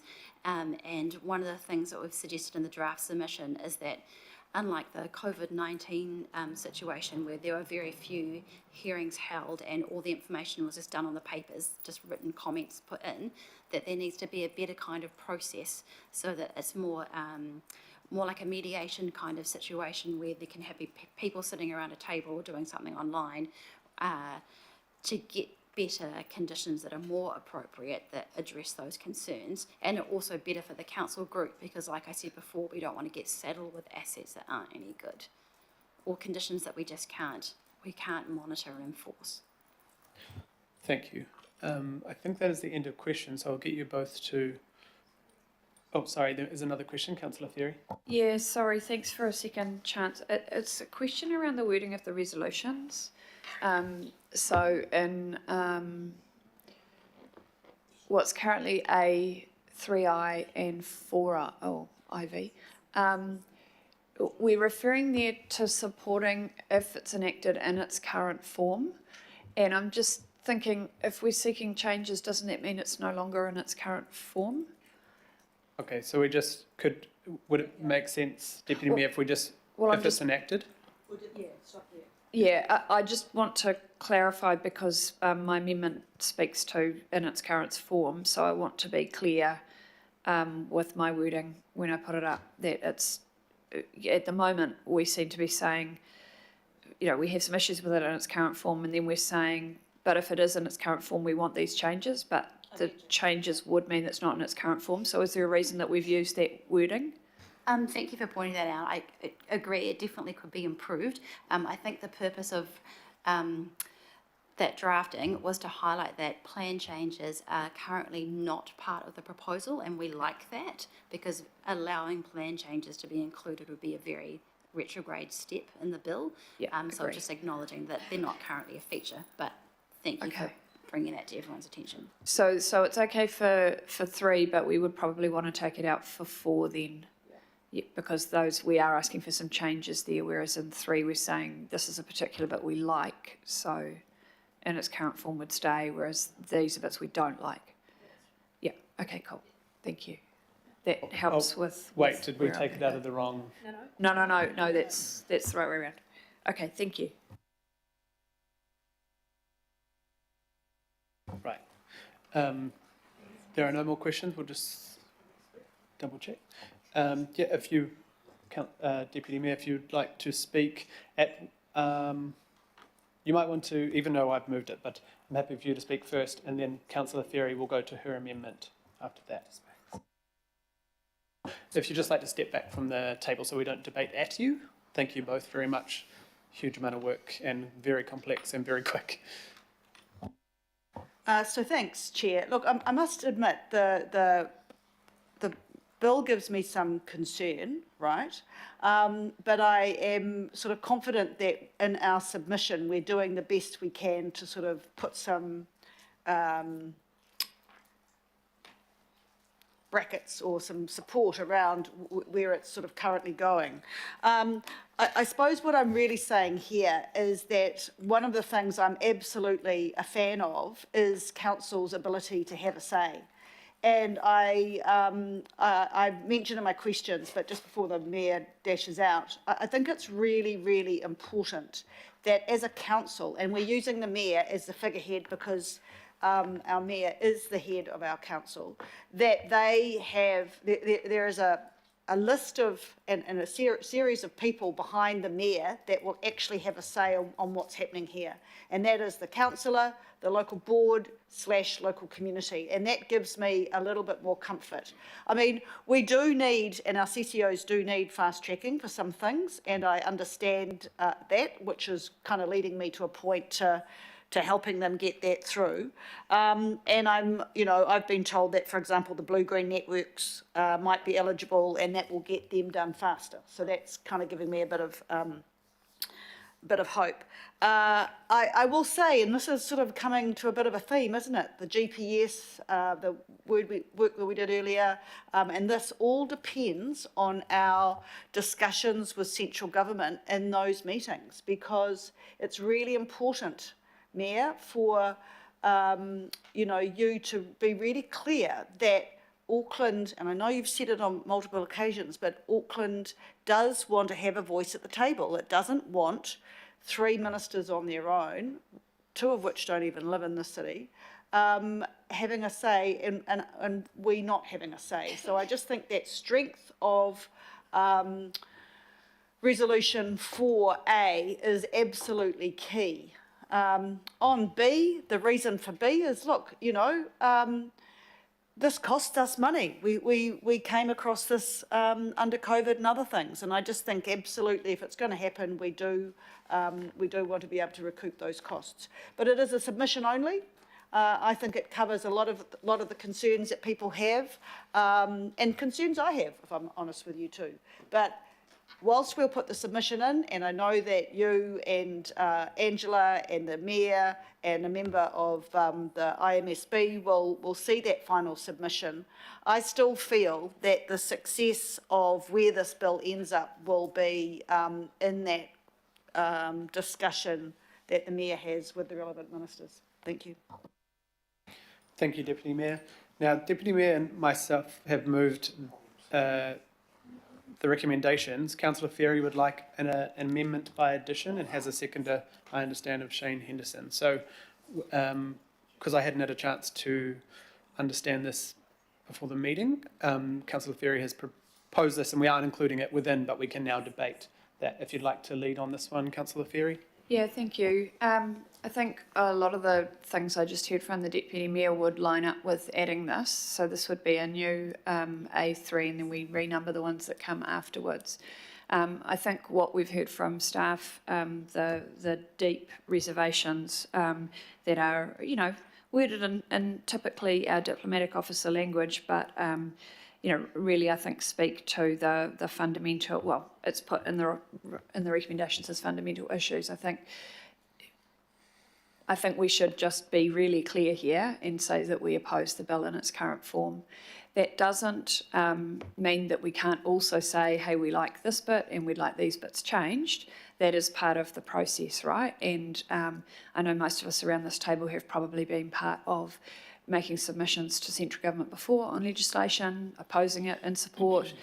Either way, still seeking changes. So I don't see that in any way as contradictory.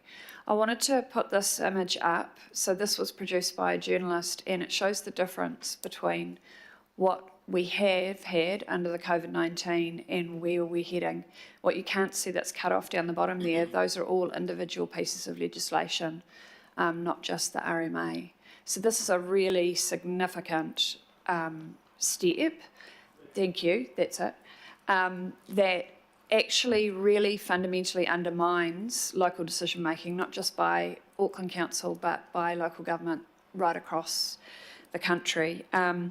It's a shame that we don't have our friends from the Character Coalition still here, because one of the things that could be done through this quite easily would be to abolish all special character areas in our city, as an example. The reason I asked that question about prohibited activities, I mean, that's massive. Being able to just have effectively 3 ministers decide, actually, yeah, we know you prohibited this activity for years and years in this specific area for a really good reason, but actually we're going to overrule that, and that's a huge leap. I think there's a real opportunity here to get some changes, but I think we need to be really clear as Auckland that we do oppose it in its current form, and that's why I've put forward this wording. I think also I'm really concerned about there being no sunset or review clause. That would be another thing that I think we should probably raise, because governments change, as we all know, me possibly more than most around this table, and ministers change too. They're not always there for the duration, even of a single term. So if we want to actually make this something that's robust and lasts the distance and becomes a useful piece of legislation, then it needs to change radically from where it is now. And for that reason, I think we should add in words that specifically and clearly state our opposition to it in its current form. Thank you. Thank you, Councillor. So now we are debating the amendment only, and then if that is won or lost, we can debate the substantive again. So I think we now have Councillor Henderson who wants to debate the amendment only. Kia ora. Thank you. Yeah, and thanks, Councillor Ferry, for your amendment. I'm really happy to second it. I was actually thinking of the Character Coalition as well, that, you know, it's no secret that we don't agree on policy. That's totally fair, but I respect absolutely their right to have their say in a democracy and attempt to sway people to their point of view, right? And that's just an example. We've got hundreds of pressure groups out there that do that for us, and I think it's really healthy and really great. Don't get me wrong, right? If this does go through, I don't need to speak on the substantive, so I'll just speak once if that's okay, Chair. But, you know, if this does go through, I think we do take a really positive and a really constructive approach to try and make this work for Auckland, because, you know, we can suggest things in, we can take things out, we can try and lobby in much the same way that the community groups do. But that doesn't actually stop us from opposing the passage into law based on the really fundamental issues that have been highlighted by staff so well. You know, I remember the huge controversy around the interest in seabed mining off the west coast in Muriwai. That was just about sort of 2009, 2010. You can still see the occasional sign as you drive up there to this day, you know, about that stuff. Kiwis Against Seabed Mining was formed, and I want to shout out to them as a really influential group. They made their voices known and they won the day, and I think that anyone that loves the West Coast, as I do, really is indebted to their work and their lobbying. This kind of grassroots community action can create change, and it can really benefit a community. And, you know, we know that more than anyone else really as councillors, but we need to really enshrine that in a decent democratic society, protect that right for people. And I think that right is really affected negatively. It's really impinged by this bill. Kiwis Against Seabed Mining is actually still going really strong. I was just checking out their website earlier, and they state some really good stuff about this bill in particular. I'll just sort of borrow from their work, if you don't mind. 10 different acts that protect the environment under threat if this bill passes as is. You know, there's every chance that corporate interests will be prioritised over protection of nature and protection of people. And those are the very things that make our city what it is, right? At worst, it opens the floodgates to environmental damage. It may even open the floodgates to multinational companies that come here, opening up extractive industries like the seabed mining example that will give them mega profits. But it leaves us with the cost, the environmental cost to clean it up and to repair communities. I'd just echo that there's very little in the way of checks and balances in a democratic society in this proposed legislation. Leaving it up to a very small group of people is quite a scary prospect. And as I highlighted in the questioning, there's just not enough in the way of protection for Māori, Te Tiriti o Waitangi. I think that's not satisfactory, and it's not where the country has been going for a long time. Finally, I'd just add again that we need to commit to a principle where council actually governs the local affairs of the city. We're elected here on a mandate for the community. We work really hard for that mandate, and that's continuing every day, right? It's not just an election thing, it's every day. So we have a valid role to represent our communities that we were elected for and the wider Auckland. So, you know, I think it's just about time that governments of all stripes actually respect that role and give it more credence and give it more strength. So that's me. I'm really happy to second the amendment. Thank you. Kia ora, Councillor. Thank you for your contribution. Member Henare. Thank you, Chair. Whilst I might agree with the last speaker and also Councillor Ferry, I'm more interested in the fact that from my political point of view and sort of helicopter view of politics at the moment, this thing's going ahead by hook or by crook. My main concern about all of this has been the absolute lack of a Māori protection mechanism, whether it be the treaty, consultation with iwi, mātāwaka, and also the absolute sidelining of the Minister of Māori Development, in this case Tama Pōtaka, which I think is reprehensible, given the import of what the government is trying to do. And look, I could get wrapped up in the hyperbole about the nasty nets and the blah blah blah blah blah, but at the end of the day, yeah, they're the government, and they want to kick the so-called economy into gear. And I think it's my responsibility with Haukura Independent Māori Statutory Board is to make sure that the council, in a submission on the bill, protects the rights of iwi in Tāmaki and also mātāwaka as well. So I sort of can't, I know where you're coming from. I can't support the Councillor Ferry's amendment, but I will support the council's submission only if we can see it before it is delivered to the select committee. Thank you. Kia ora, Councillor. Member Henare. Thank you. Councillor Turner. Thank you, Mr. Chair. Again, I'm just sitting here listening to this stuff and trying to just sort of settle it with my observations and what I hear and stuff.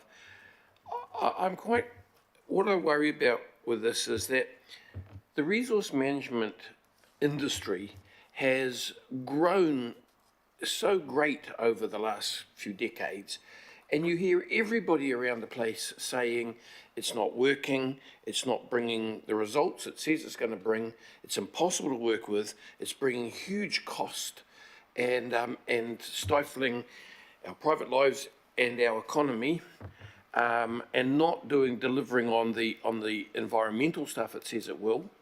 And then I see both the last government and this government fast-tracking themselves past the problems. That's how I see it, and that's how a lot of people see it. And so this is proof that, so all I'm worried about here is that we sidestep the real fix we need to do by allowing only a portion of our society, in this case the government, past the problems that we're all struggling with. So I don't know whether I'm going to support it or vote against it. I just see it as just one issue in a much more complex problem which needs to be addressed overall. Thank you. Thank you, Councillor. Councillor Newman. Yeah, look, thank you, Chair, and appreciate your indulgence now online. And look, I want to say to Julie and to Shane, I won't be voting for this amendment. That's not. I don't believe that this is a political exercise, and certainly I'm not voting my politics. But my view would be I try and look at submissions that come before this council and simply address the substance of the issues contained in the bill, the matters that need to be resolved, and those matters that have been omitted that should be resolved. And Member Hanare is right. This bill is going to go ahead. I think that there are a lot of things about this bill that make it a dog, but I would sooner vote for resolutions that are additive and try to address it. Truth be told, there is a proposed RON in my ward that I would like that to be fast-tracked for consenting purposes. So I do want some legislation to pass to give effect to that. The matters that people have raised, which are legitimate matters of concern, do need to be codified in the submission, and I would like to see that too. But to have a project where a notice of requirement was considered as part of a judicial planning process in 2016, but it has been stalled ever since, is quite deficient. So I do want to see a fast track. This bill isn't perfect, but I don't want to outright oppose it. I want to improve the bill, and so I won't be voting for this, Chair. My vote against this amendment can be recorded, but I do support the other matters that have been discussed being incorporated into this submission, because I do think that the matters raised, if they were incorporated into the bill, would make for a better bill that hopefully people can support. Thank you. Thank you, Councillor. Deputy Mayor. Yeah, I'm sort of on the same page as Daniel and Toe, really. I think that whilst I do oppose some issues, do think that they haven't quite got it right, I do think to start a submission process with, the fact that we oppose a bill in its current form isn't helpful. I'd rather be positive and talk about the changes that we feel that the bill could do in a positive environment. I mean, this is negotiation, isn't it? This is about coming to the table. And I think coming to the table with some improvements, right? And the risk for us, if we start with a no, just takes us a little bit further to get to zero. So, yes, I have concerns, but I want to be positive, and so therefore I go back to the original place where we were at, and I'm comfortable about that. And I just feel that's a good place to start, as as opposed to adding another negative. Thank you, Deputy Mayor. Any other comments? Otherwise, I'll just briefly. Oh, Councillor Williamson. Yeah, look, I'm not sure that people are over-expanding the coverage of this.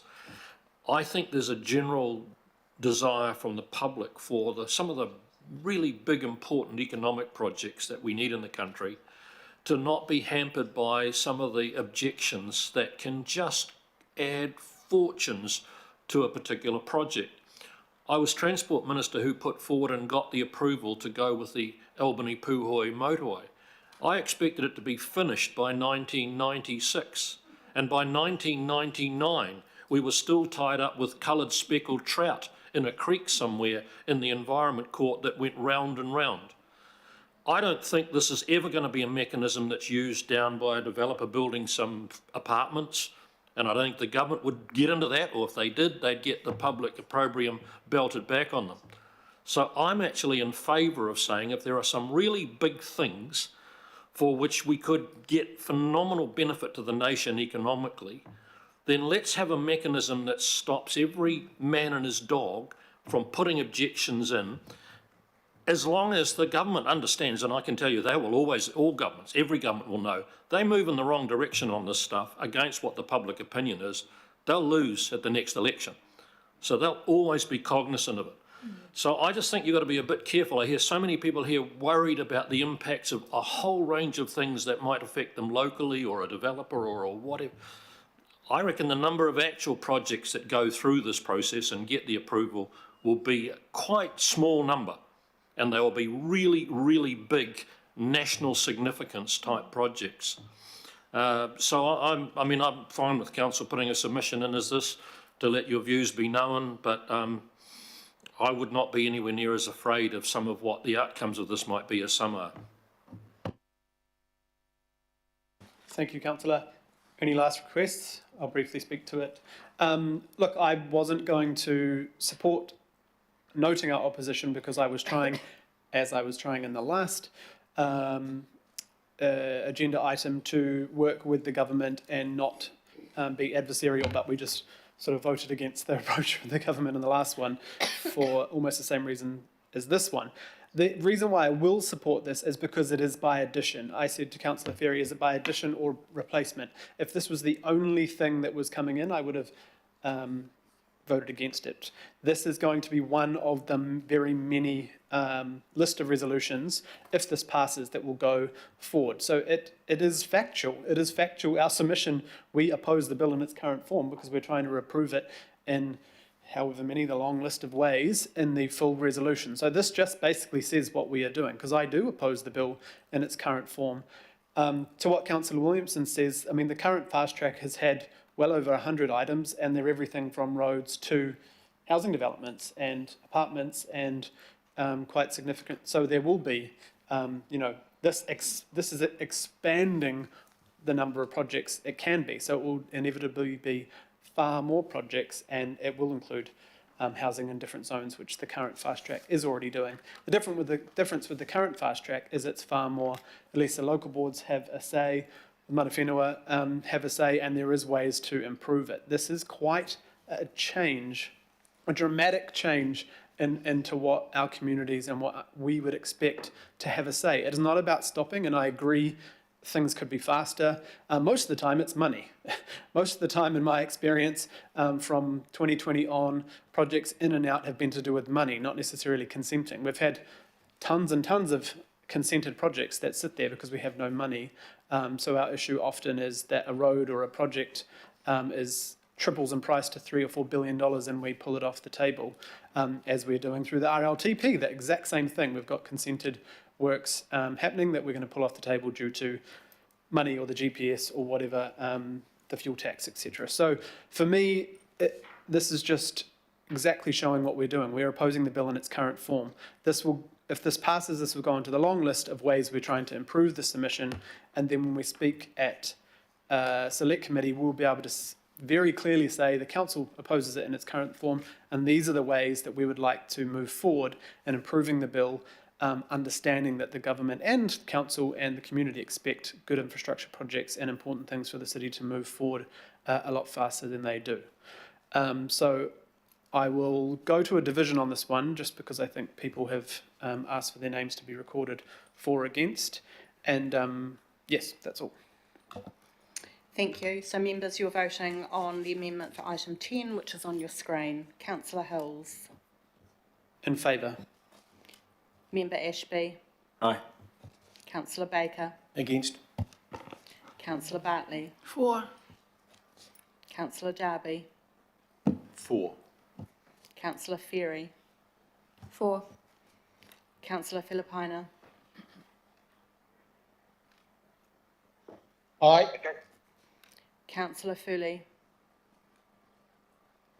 For. Member Henare. 4. Councillor Henderson. 4.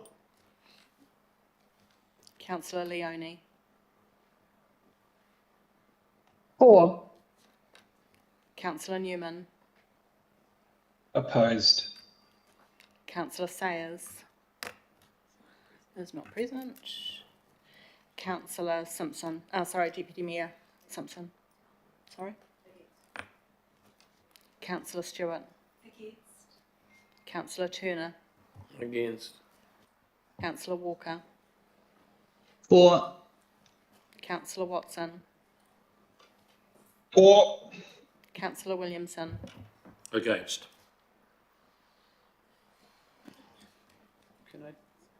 Could I just clarify, Member Ashby, your vote? It's 4. I think it's against on there. Oh.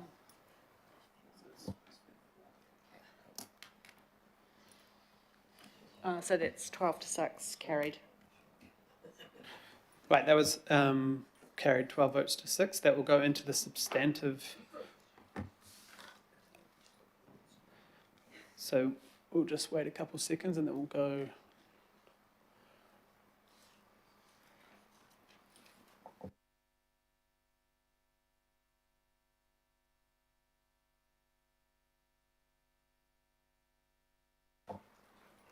We should be able to see. So what is happening now, just for those online, this 3I will go into the overall, it will be slotted in after A, I think.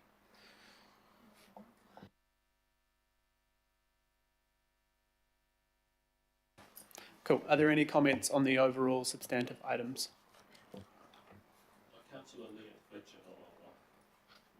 Well, look, Chair, it's Councillor Newman here. Look, can I just ask that I'm happy for the whole thing to go through, but for my vote against this particular provision being recorded, other than that, I'm happy with the balance.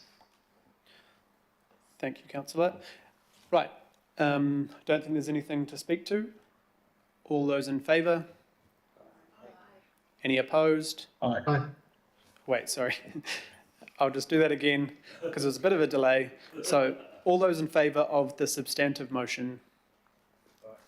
Aye. Wait for a gap. Are there any opposed? Thank you.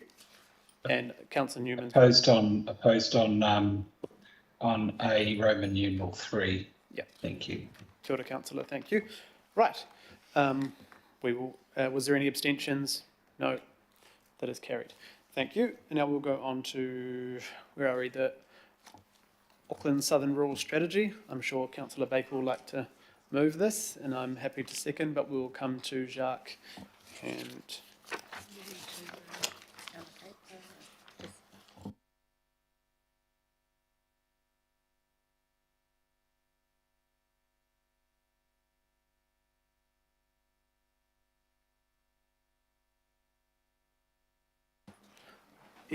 Eva and Claire and Jacques, kia ora. Thank you very much for all the work done on this.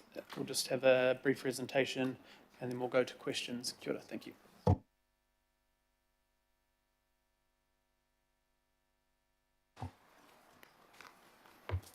Kia ora koutou. Thanks for the introduction. I'm Claire Gray, the manager of the Growth and Spatial Strategy team. I've got Jacques, Victor, and Eva Zombori, who is a senior advisor in my team with me today.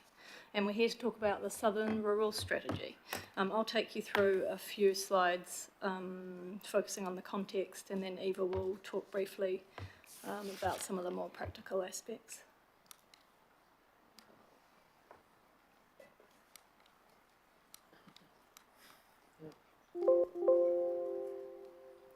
So firstly, the purpose of the report. It's got two main aspects in the report and the recommendations. So firstly, to formally commission the Southern Rural Strategy, and secondly, to establish a political working group to provide some direction on that work. And we'll talk a bit more about those in a bit more detail through these slides. A bit of background or context. So the FDS was adopted, as you know, at the end of last year, and that was a legislative requirement and was consulted on. It was debated on here and ultimately adopted. It's Auckland's long-term land use and development framework, and directs, you know, the overarching direction is that most growth is in the existing urban area. Some growth is in specific greenfield or future urban locations, and that there's limited growth in the rural areas.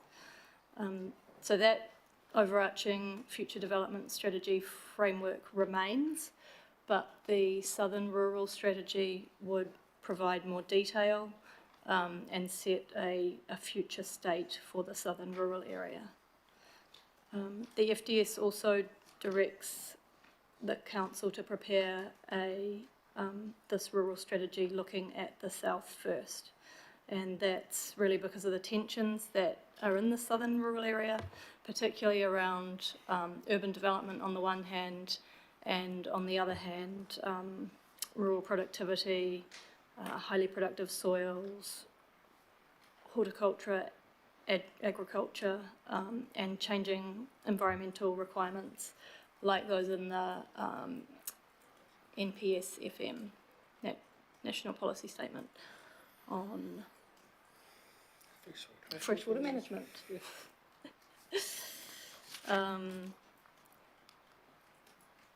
So the purpose of the strategy, well, it's to deliver a 30-year strategy for the southern rural area, and the map up there shows the rough boundary,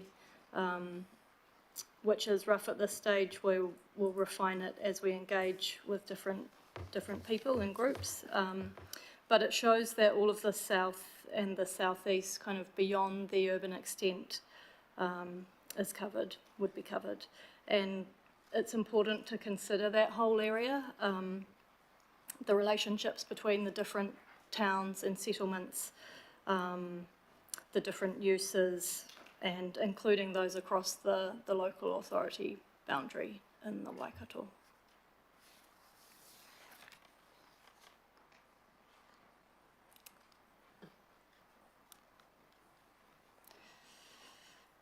The content of the strategy, some of the issues and opportunities we know about already, and these are outlined at a kind of high level in the future development strategy.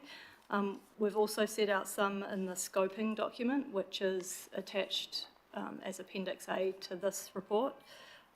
We know that's not everything though, and we met with the Rural Advisory Panel and the relevant local boards when we were preparing the scoping document, and we're starting to get an idea of some of the other issues and challenges in the south, but the content will continue to develop as we speak to the communities in the south and we get a better understanding of what's happening there. And the last 3 bullet points on the slide is about the outcome or the direction that we think the strategy should provide. So how that's done and what it looks like will really be in response to what we hear through the engagement and the consultation. But those are some of the aspects that we intend to provide direction on. I'll pass over to Eva now to talk through the last few slides. Thank you, Claire. So in terms of engagement, We are planning to talk to a variety of groups and stakeholders, first and most of all local communities, which will consist schools, sports clubs, environmental groups, business and other associations, or religious communities in the south, relevant Hapu and iwi, relevant stakeholders, including farming and rural productivity sectors, key employers and landowners, and neighboring local authorities, and Claire referred to that in the previous slide. Also, we are going to engage with infrastructure and service providers and relevant central government agencies such as Ministry of Education, Ministry of Health, and similar. We are also planning to carry out a targeted public consultation on the draft strategy. So the timeline covers essentially the next year, so we are hoping to finish or complete this strategy within a year time. After the endorsement, hopefully today, we will commence our engagement, which will go through up until the end of June. It is to consider the seasonal nature of some of our communities and stakeholders. We will also carry out a targeted public engagement, as I mentioned earlier, later in the year in October, and complete hopefully the work by the end of March next year, 2025. We also ask the committee to allow us to set up a political working group for this strategy, which would provide direction to the staff, to us, in the development of the strategy. And the proposed working group would contain the chair and or the deputy chair of this committee, the chair and deputy chair of Franklin Local Board, who already expressed their wish to be part of this working group, Franklin Board Councillor, and Hokurau Independent Maori Statutory Board members.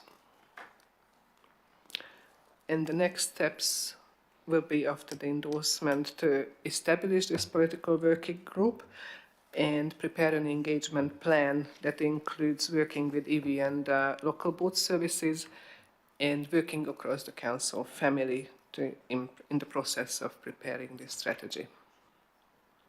And I pass it back to Claire, I think.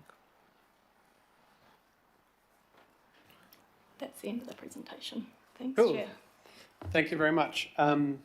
Thank you for the work on this fairly quickly post the FDS, so it was part of the work through that, so I really, really appreciate it. Are there any questions? Sounds good. Interestingly, it's all very straightforward, so thank you very much. I think Councillor Dalton was going to be on the... Yep, there we go. We're just deleting me off there.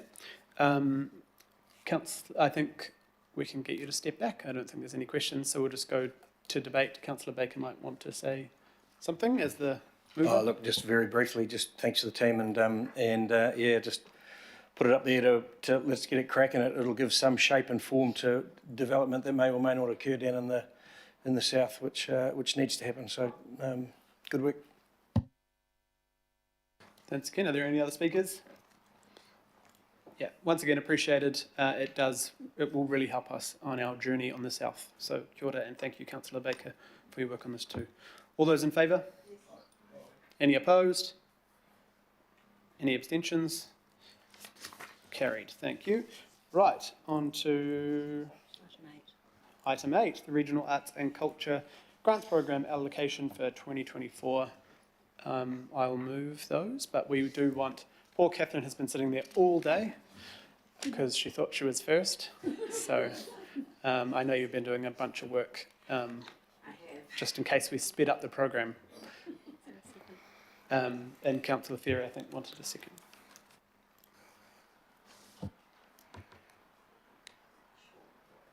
Thank you. Kia ora. Yeah, so we've got the two grant programs coming up here now. The first is the Regional Arts and Culture Grants Program. This is usually done in 2 rounds throughout the year, but due to the timing of the budget announcement this year, there's only been time to do it all in one towards the end of the year.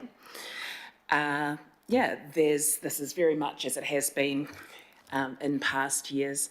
There are a wide range of grants recommended. The grants process is very rigorous, and the grants support the community grants policy, Toifi, Tiki, Auckland's Arts and Culture Strategic Plan, Auckland Plan, and some other governing body policies. So I'm happy just to take questions. Thank you so much. I know the mountain of work that goes into this. Are there any questions? Councillor Baker. Yeah, so just to, it's based on a policy that's 10 years old, and we were having a discussion last week about how we fund through ARAPA and other funding mechanisms. And so, I know that some of the local boards are moving away from grants and moving into funding agreements, which allow greater certainty for organisations, and also easier for us probably in budgeting. And I look at all of the information and there's a lot of information that sits in behind this, and I struggle to see why it is we're saying yes to some and why we're not saying to others, which for me is a bit of an accountability, because it's a reasonable chunk of money, and we're throwing all of the accountability basically back to staff, because all we're doing is saying, yep, we're trusting exactly what you say. And so I guess my question is it time or that we look at the policy, and are we able to look at alternative funding mechanisms? I note that some of them, that there are agreements and things that sit there, but I've never been a huge fan of sort of random grants that are done every year for a variety of reasons, and if we can find better ways, I'd love to see us do it. Through the chair, are you okay if I answer it? Catherine, you're welcome, please, to add if you need to. You'll be aware that through the Mayor's Manifesto, and there is work being done broadly around, I guess, funding and the role in those arts and culture, particularly a reference some of those other bigger funding streams that you mentioned. I wonder whether I could take that offline, Councillor, and just get some advice and link it to that, because if it's not connected, I think it's a really useful thing to do, but I'm just not sure of the answer right now. Is that okay? And just to alleviate your concerns on this too, Catherine and I and others have spoken about this, Councillor Dalton as well. The issue has been the uncertainty last year. Obviously, these grants were wiped out and then the Mayor put them back in, and we haven't had a chance yet to sort of refocus. This is a double grant round, as usually would be half. So we will hopefully have a better system by, the end of the year or next year, but it will have to be supported by all of us, because I think you're exactly right, Councillor Baker, and the groups that do get those 3-year fundings are really appreciative of the certainty, and I think there is a better way to do it. And Councillor Ferry has also given that feedback that she would a more streamlined way of doing this rather than coming to us. So it's just into that weird intermediary phase at the moment. So, kia ora. Member Ashby. Kia ora, thank you for the report and some good outcomes there. Just a quick one from me.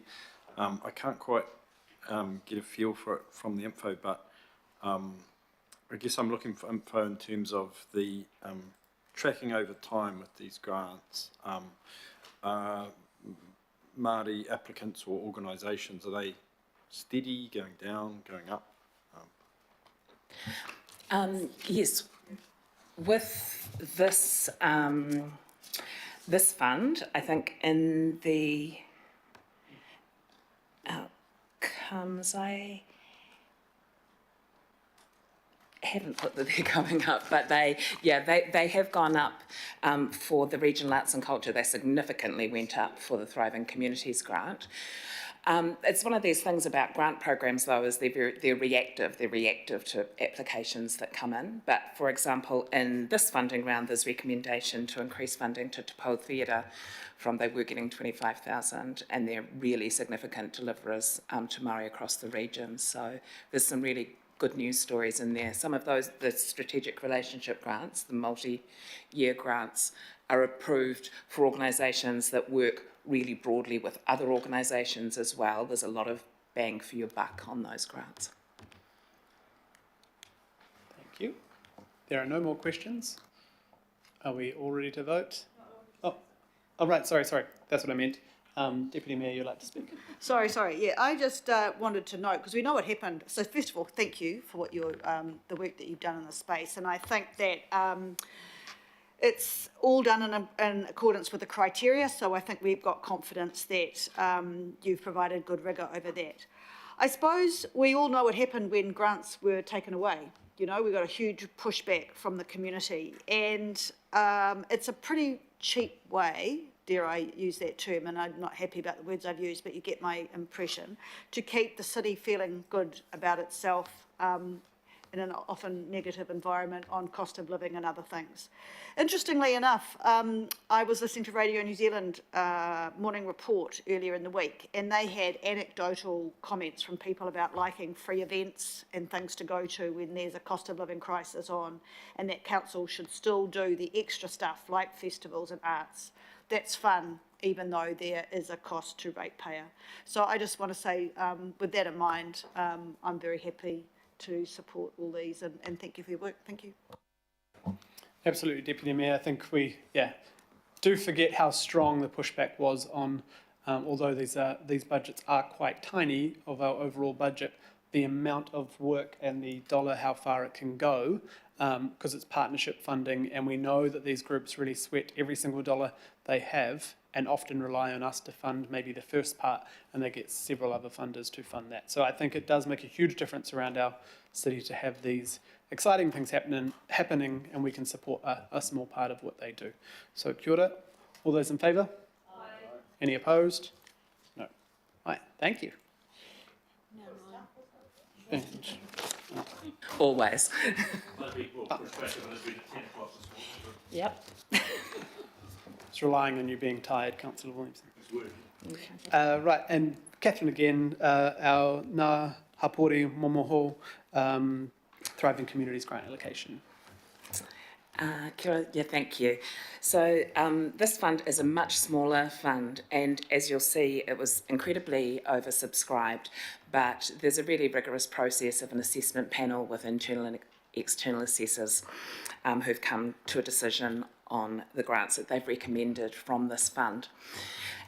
It's in line with what Councillor Simpson was saying, that the benefit of grants programs is often not just the dollar value of the grant. So within this type of funding round, the organisations who aren't successful with funding, there's quite a lot of benefit there for staff to be able to link up with groups, link them with other funders, or link them with other aspects of council work that might be more suitable for their funding, not necessarily grant funding. So we really use this process in a lot of ways. It's not necessarily just the in and out of the dollar value.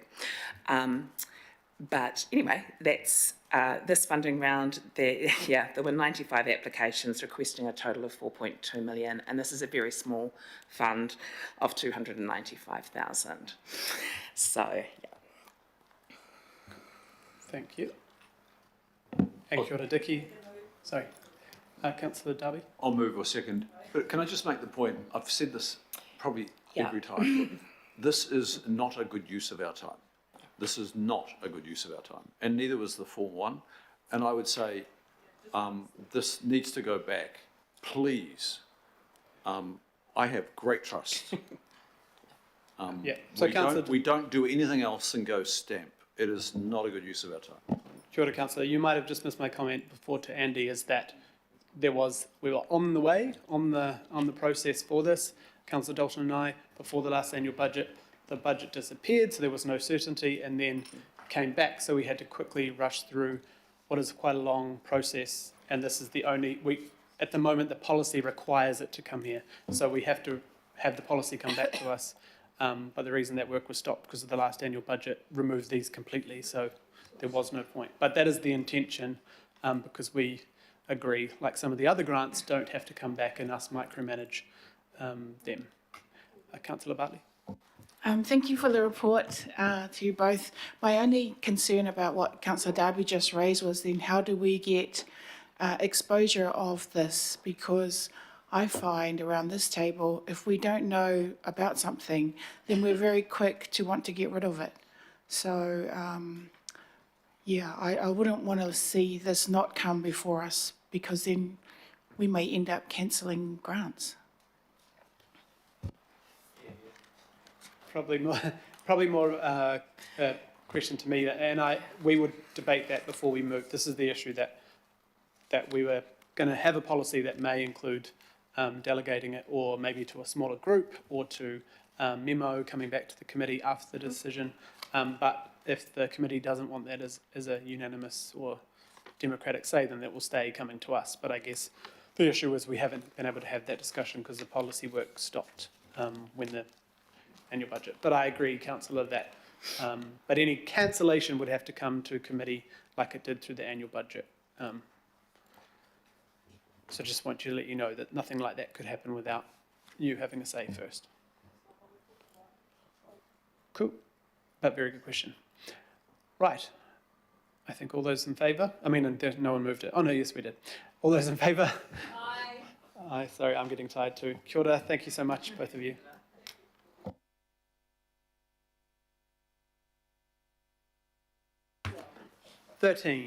Annual progress on an update on the climate action transport targeted rate.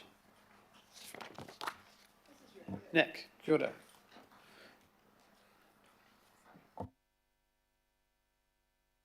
Through the chair, kia ora. Tēnā koutou katoa. My name is Nick McKenna and I work in the Chief Sustainability Office as a Program Manager for Climate Action, and my role is to look after the delivery and reporting of this targeted rate. I'm joined today by, good timing, Lauren Simpson, Acting Chief Sustainability Officer, and Adrian Buzenville, Lead Mitigation Advisor, who I think is online. The item to present today is an overview of the inaugural Climate Action Transport Targeted Rate, or CATA 2024. Next slide.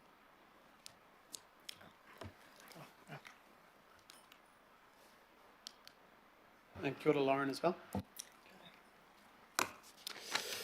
So we'll start with this roadmap. It's really a roadmap of Auckland Council's climate response, starting all the way back in 2015 in terms of our membership to C40 cities. However, I'm not going to go through all the items in 2015. Sort of going to jump forward to 2019, where Council unanimously declared a climate emergency. Jumping forward in the lead up to the 2021-22 annual budget, 22-23 annual budget, in 2021, New Zealand experienced its hottest ever year on record, and the 7 of the 9 previous years to that were also the hottest on record at the time. All whilst the COVID-19 pandemic was a predominant concern at the time, the longer term threat recognised by the Council was global temperature rise. In response to that, as part of the 22-23 annual budget, the Council decided to progress, or through consultation, a climate action transport targeted rate. And this received approximately 68% support from all public submissions through that consultation period, and across the 3 different categories relating to individuals, organisations and Māori entities, at least 2/3 support.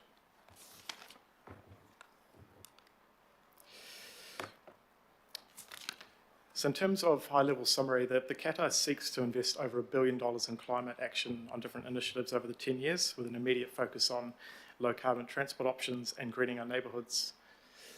This includes increasing bus services, decarbonising the ageing ferry fleet, and improvements to active modes such as walking and cycling. Also urban ngahere or tree planting in areas of vulnerable or heat vulnerability around Auckland to take measures against extreme heat. So what did we say we were going to deliver for Aucklanders? So working through these key deliverables through the bus program, starting with the bus program, there's 10 frequent new routes, an additional 1 million Aucklanders living within 500 metres of a new improved service, and additional 79 low emission buses. The cycling program seeks to add around 18 kilometres in new cycleway and a focus area in New Lynn.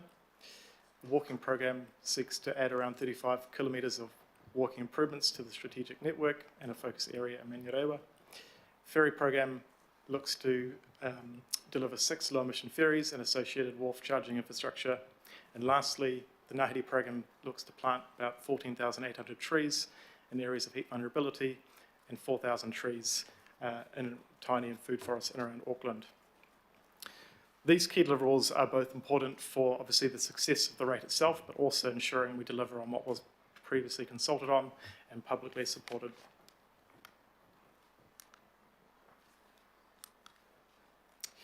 So to summarise some of the key highlights, to date the bus program has delivered 5 frequent new routes, so 2 out in East Auckland and 3 in West Auckland, with the 3 new northwestern routes going live recently. Both these combined have delivered around 177,000 Aucklanders now living within 500 metres of a new improved service. If we look at just the northwestern services alone, since introduced, there's now around 9,500 boardings per day across those 3 new routes. And looking at the increase between Te Atatu and Henderson, has seen a 40% uplift in people taking the bus between those 2 locations. The ferry program has started building its first low-emission ferries, so currently there's 1 ferry in fabrication with the bow and engine sections being fabricated. Also, ferries got 4 more low-emission ferries in procurement at the moment. The walking program to date has delivered just under 1 kilometre of new walkway in around Waiheke and Ellerslie, and also is on track to deliver just under 3 kilometres by the end of this financial year. Finally, the Ngāhere program has procured technical services and specifications in advance of the 2024 planting season.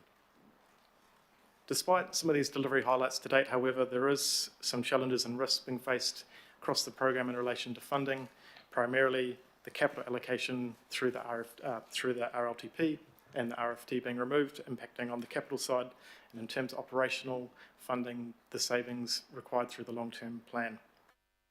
Ultimately, the long-term plan 2024 to 34 will be a key milestone in ensuring that the CATA deliverables can be delivered as previously consulted on. Happy to take any questions. Thank you, Nick. Councillor Bartley. Thank you for this. I just want to know how, you know, the Marua Road Ellerslie, I wouldn't really class that as a walking project. It's more to help the 600 residents in Sir Edmund Hillary Village cross the road to catch the bus. So it's more public transport kind of project.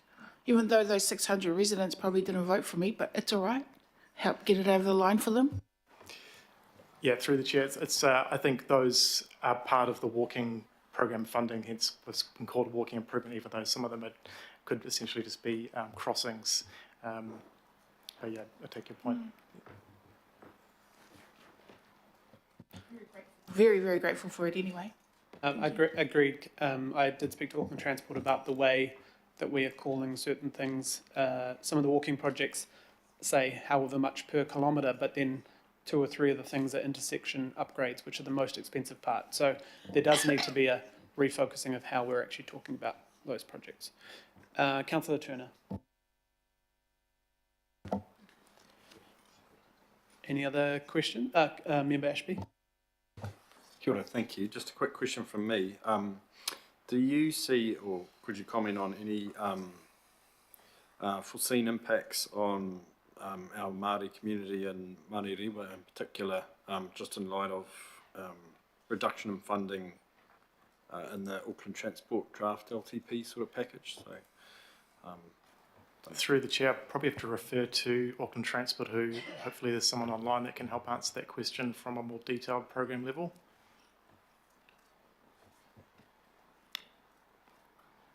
Doesn't sound like there is. Can I come back to you on that one? Thank you. Thank you. Councillor Walker. Sure. Just around the ferry program, I have mentioned, Mr. Chair, that it would be useful to have some oversight over the ferries that are under consideration, because people that I have met that know something about ferries have very real concerns around the ability of these ferries to deliver and the significant cost overruns that are emerging. So once again, is it possible to have a report on progress or the lack of over the ferries? And the other question I've got is just around the quantity of emissions that we're actually delivering on to date. Obviously, that's a little tricky because with the bus routes, it's necessary to know what the patronage is and the like, and the number of cars that might have been taken off the road. So that would be helpful, Mr. Chair, so that we know just how much bang we're getting for our buck. So a couple of questions there. Yep, through the chair.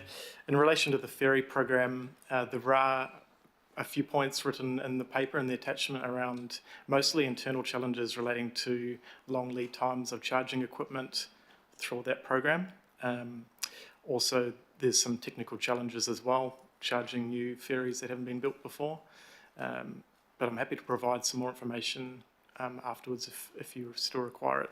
In regards to the emissions, there is some work ongoing to better understand the, I guess, the overall calculation of the emissions using some updated best practices, and that's some of the work that's been mentioned in the upcoming work program in the report.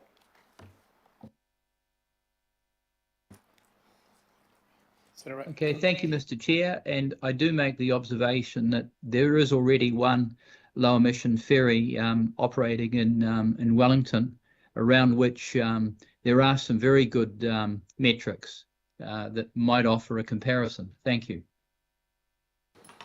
Thank you, Councillor. I just had one question. Thank you. We had the working group the other day and just wanted to be clear if you'd had updates from AT around, there was a little bit of confusion around the staggering the funding, well, equalising the funding over 10 years. There was some delay in the walking and cycling funding, but they were looking at maybe bringing that back. If you had any update?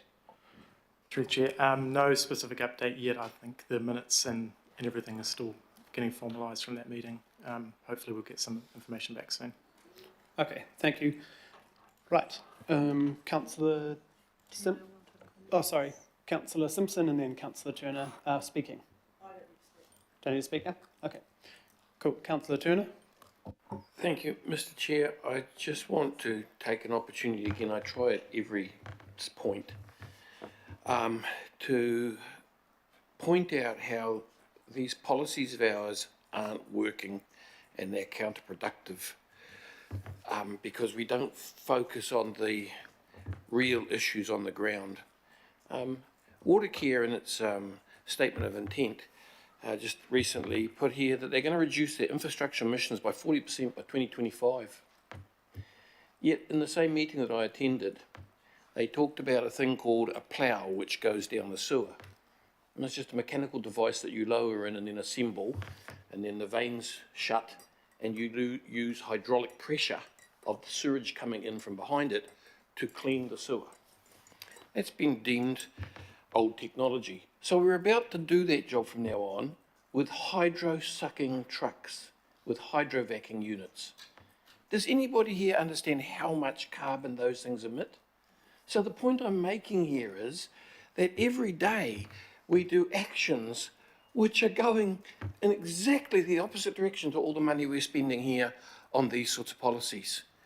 We really need to come to terms with this, or we're going to end up with no carbon savings and no money. Thank you. Thank you, Councillor Turner. Councillor Ferry.